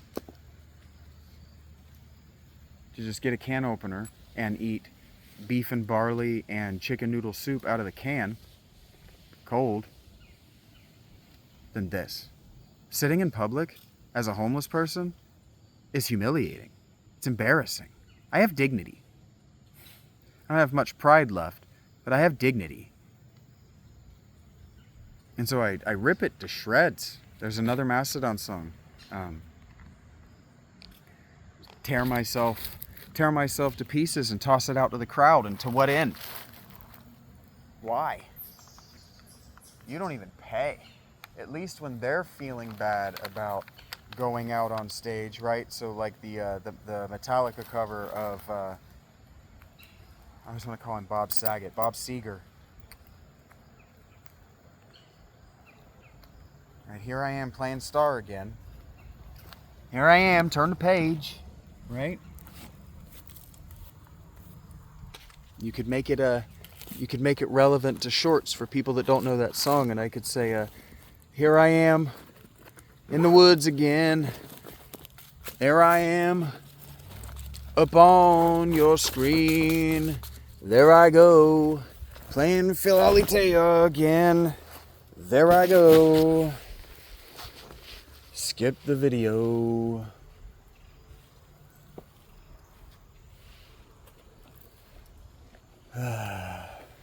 Yeah, it wears on me. It does.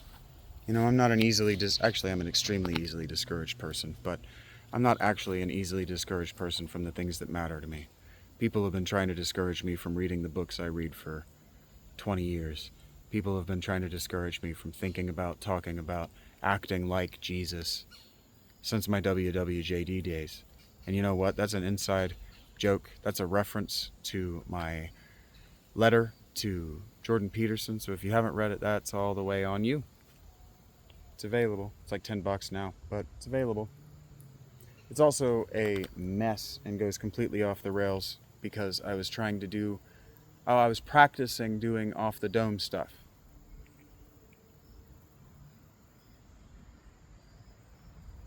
And so you don't know what you don't know until you make mistakes. Fact check yourself and realize, oh, what I'm saying is true, but the book that I'm quoting it from is not. And then you just kind of end it because that's the shaggy move. I should just hit stop right now. That's what I should do. But I'm not going to. It does make me think of the only real ending that I can think of, that I can remember right off the top of my head of a Neebs Gaming video, and it's not a Shaggy Philaletha video unless I reference, it's not a day of recording for Shaggy Philaletha if I don't reference Neebs. Actually, I want to do two things with Neebs. I want to tell you why Neebs gets so much of my viewing time versus other shows. The podcast that first got my love, that I just first had my admiration, that just really did it, got me into podcasting, listening to podcasts, wanting to participate in the culture and the art of oral storytelling into a microphone, wasn't Joe Rogan. Joe Rogan was my first introduction. I think he's most males of a certain age, first introduction. I am of that certain age. Yeah, I really don't think anybody ever comes back here, and there are no cameras where there should be. Anyway, it wasn't Joe Rogan. It wasn't Mark Maron. I listened to both of them for a time, but I found their work tedious and annoying.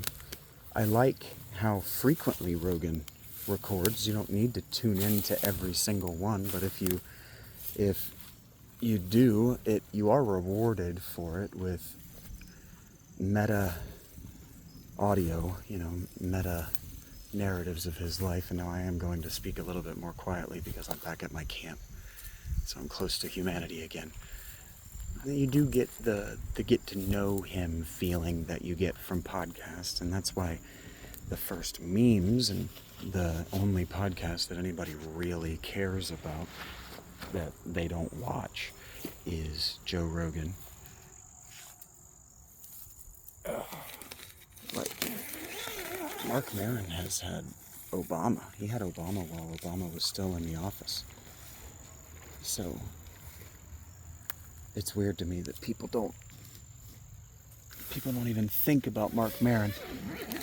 But that has to do with anti-Semitism and not being funny.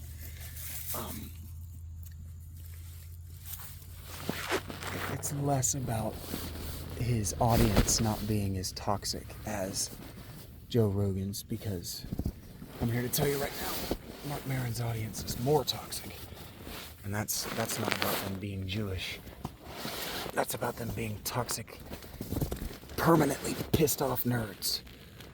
Which I'm sure, after today and after the last 2 weeks, you think is my primary personality, but I keep telling you, motherfuckers, I'm a North Carolina hippie who likes good vibes, good weed, good pussy, and frankly, I throw temper tantrums when I can't get simple once.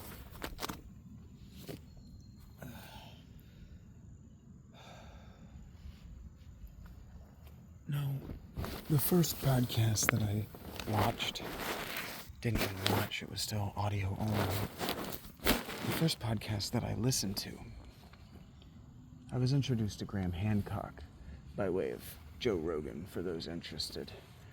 The first podcast that I really listened to and fell in love with and thought this is something that I could really do, and really good and spend a lot of time at, was, and by spend a lot of time at, I mean listening, devoting my brand loyalty dollars to, is what that means,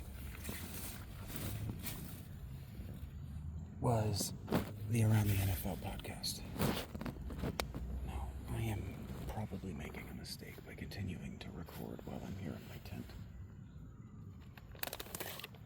because I'm not unconvinced that this isn't, I'm not convinced that this isn't why I got caught last time, sitting in my tent podcasting.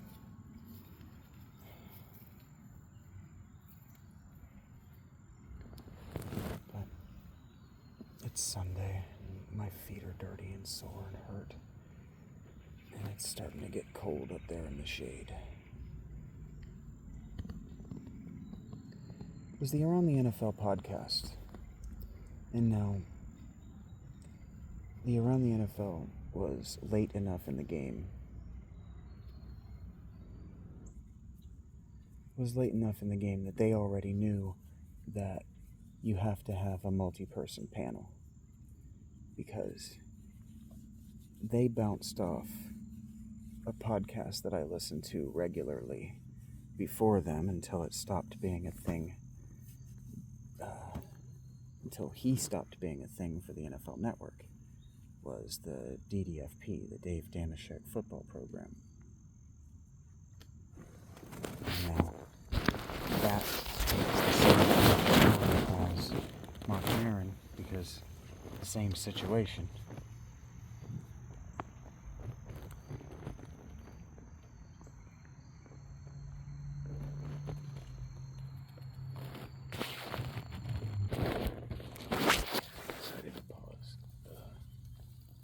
The thing about recording in a place, living in a place that I haven't lived for a long time, the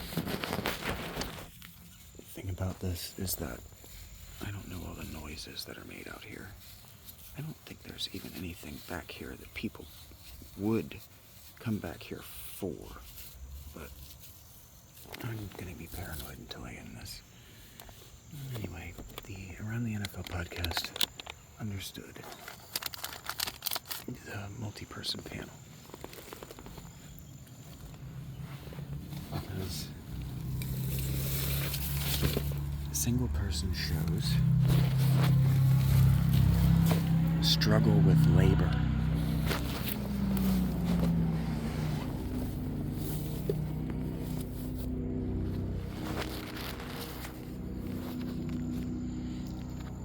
What that means is that they struggle to divide their labor time.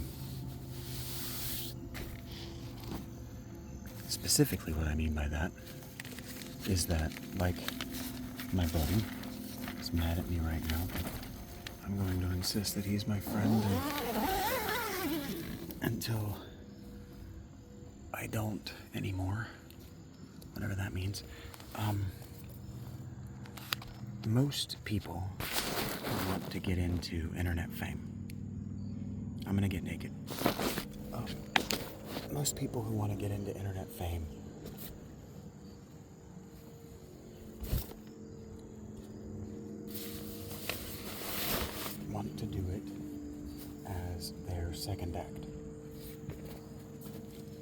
And what that means is that they've already had a life and a career. They're probably about 40. And they look at teenagers that have been on the internet since they were children, and they say, but all these teenagers who have thousands and thousands of followers, because teenagers just follow other teenagers, because teenagers aren't stupid, and teenagers understand that certain teenagers stand up head and shoulders above the rest of them as far as being entertaining.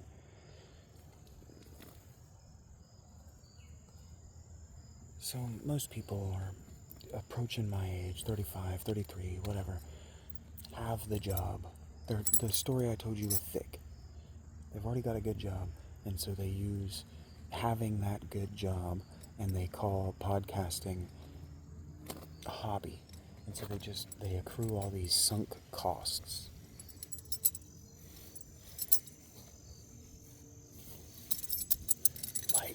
Like promoting their tweets, or paying websites to click on their work, or to advertise their work for them while they're waiting on the like, share, subscribe phase to get them to their threshold that they need.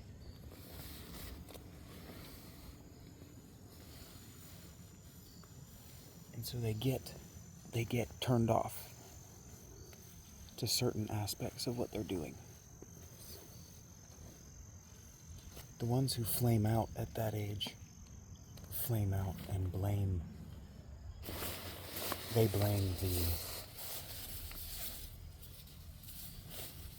gatekeeping.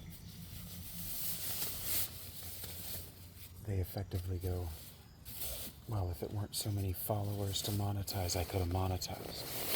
And then I could have kept going. But my wife doesn't want me spending all this money every month on advertising that's not making money, because it doesn't make sense to spend money on ads that don't generate subs. And so really all that means is that they're too naive to understand that they're being grifted off of for their naivete, much like our problem solver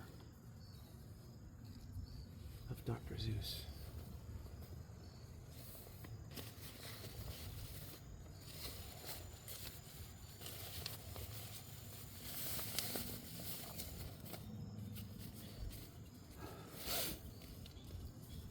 The other problem that they run into if they get successful, especially if they get successful enough to go professional and quit their job, is time management.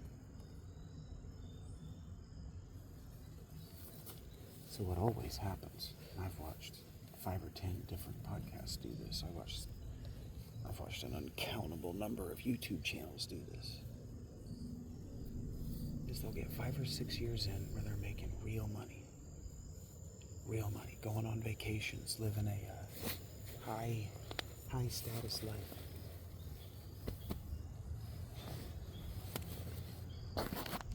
High profile, lots of bills, move to California, that sort of thing. Oftentimes they start in California. And so they have the California status that they have to maintain. I've talked about how Good Mythical Morning lost me over this. They lost me as a regular viewer, especially if they're a regular listener of their podcast, over this exact thing. But what happens is they run themselves ragged trying to create as much content as possible while they're part-time, because they need as many different things getting clicks as possible. So I'm sure there's a certain amount of unsavvy old internet users who think that my profusion of posts is about generating lots and lots of clicks, and it's not. It's about making this accessible to you, and it's about work. It's about working. And so they think of it as a hobby, and so they think about all the time they spent on it. They don't think of it as practice, and they don't think of it as working. They just think of it as hobby time until money starts happening. And then the money starts happening and it becomes a job. And so they become hyper focused on polishing it and making it perfect. And all of that stuff takes much longer than making the thing. And so then you run into a situation where you have to pay someone. And if you're paying someone, well, then you have to have even more material, right? And then you run into the situation where you're like the Y-Files, where you do like Astonishing Legends, and you just suddenly cut, or even they're lucky I forgot what it was called. What they always do is they cut it in half. They go from once a week to twice a week, and then and the reason they do that is because their Patreon base is where they're making all their money, and their Patreon base goes, "No, we're okay with every other week. We're okay. You guys have been working so hard for 6 years." And then the quality becomes shit because they don't know how to manage their time, and so they don't actually spend the extra time that they've bought themselves with that week doing more research. They spend it doing more nothing, because what they're thinking they're trying to do is get work-life balance, but really all they're doing is grifting off their Patreon subscribers.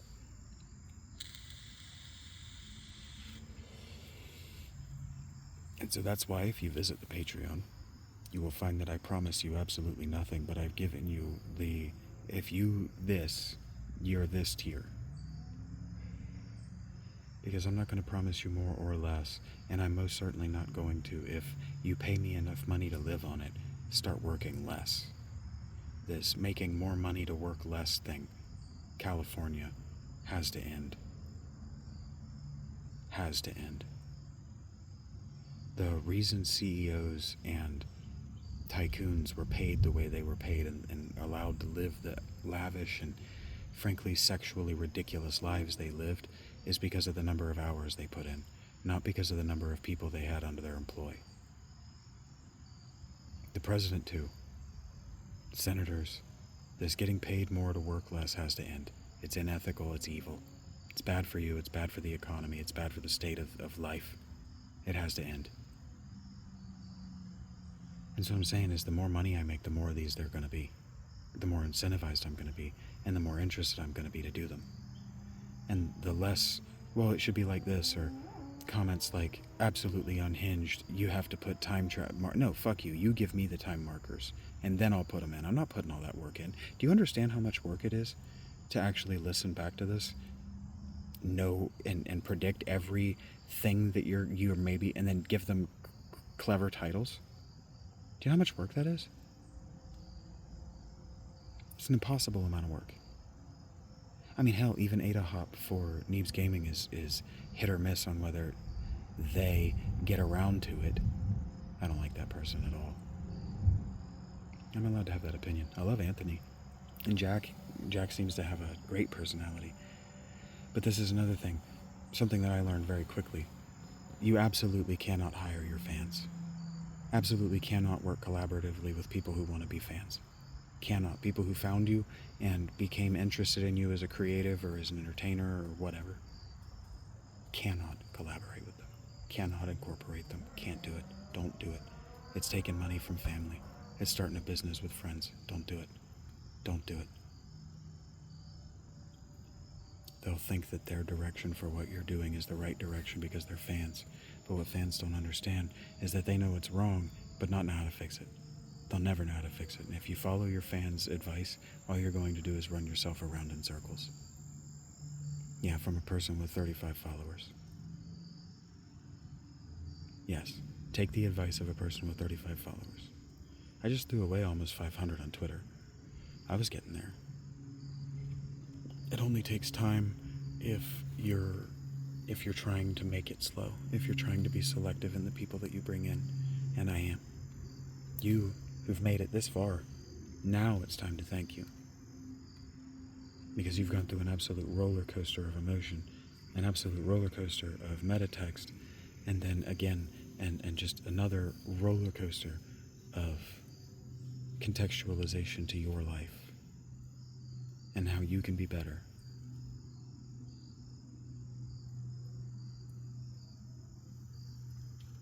You want to be selective in the people that you allow to get close to you. You want to be selective in the people you allow to see your work. If you're out here saying Nazi shit, what you don't want to do is get caught in the mainstream. If what you're saying is anti-Semitic stuff, what you don't want is to be broadcast all over Twitter.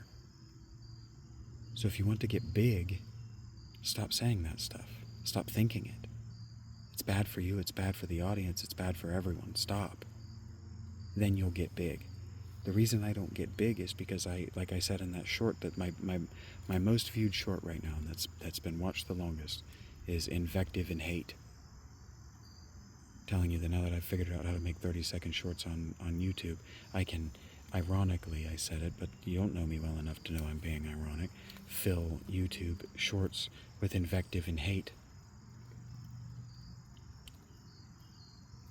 That's designed to draw people away, to push people away. But I am first a Buddhist. I came to all of this first through Buddhism. And even Jesus was selective. He had thousands and thousands and thousands of followers, spoke to crowds of thousands of people. But he had 12 disciples, his mother and Mary.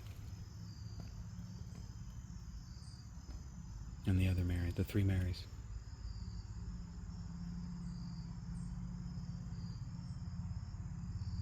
You want to be selective.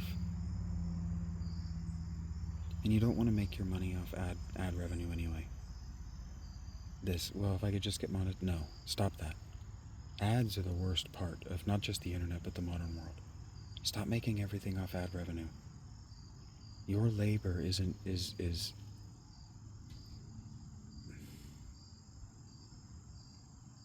your labor is worth more than Google AdSense. It just is. Stop that. And if you're creative and you can't generate a paying audience, you're probably just not good enough. You got to go back to the drawing board. You got to figure out, well, what am I doing wrong? Especially if you can't get anybody to tell you what you're doing wrong. And you don't know. I know what I'm doing wrong. I'm doing what I'm doing wrong on purpose. My buddy Madge and I do this Twitch stream, Magic Shadow, with a J, M-A-J-I-C-K. I believe he's _ space. I'm not sure how Twitch works, but you can find him by the same on Twitter, and you should, because he still invests in this. So he should go in a scroll, this is possible because of Madge. He's the only person who's truly believed in me for the last 6 weeks. And maybe since I've known him, for 6 months. And that matters. Love you, Madge. Take care of yourself, buddy. We do this Twitch stream. And he plays Hearthstone, and he's very good. But he titles it How to Legend the Wrong Way, because he wants to have fun along the way. Yeah, followers are fine. But we want to have fun. This is what I'm insisting to you. I like good vibes. And it's so much easier to me to just be vibing and feeling good when I'm not hungry. And frankly, it costs $1.25 to get a can of soup. I'd probably need 3 of them. And like $1.25 to get a can opener. And I could just find the sweet spot. I bought like silver and stuff, but I could just douche and be done. Because I don't care about the status of how the food is prepared or where. What I care about is the nutrients and that I feel good having eaten it.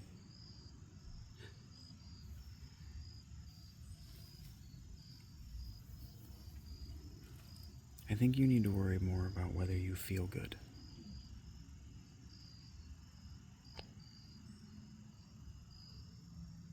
I think you'd sleep better. And so anyway, my favorite Neebs joke, the only ending that I can remember. Neebs says, "Hey, how do you guys feel about ending an episode right out of the blue?"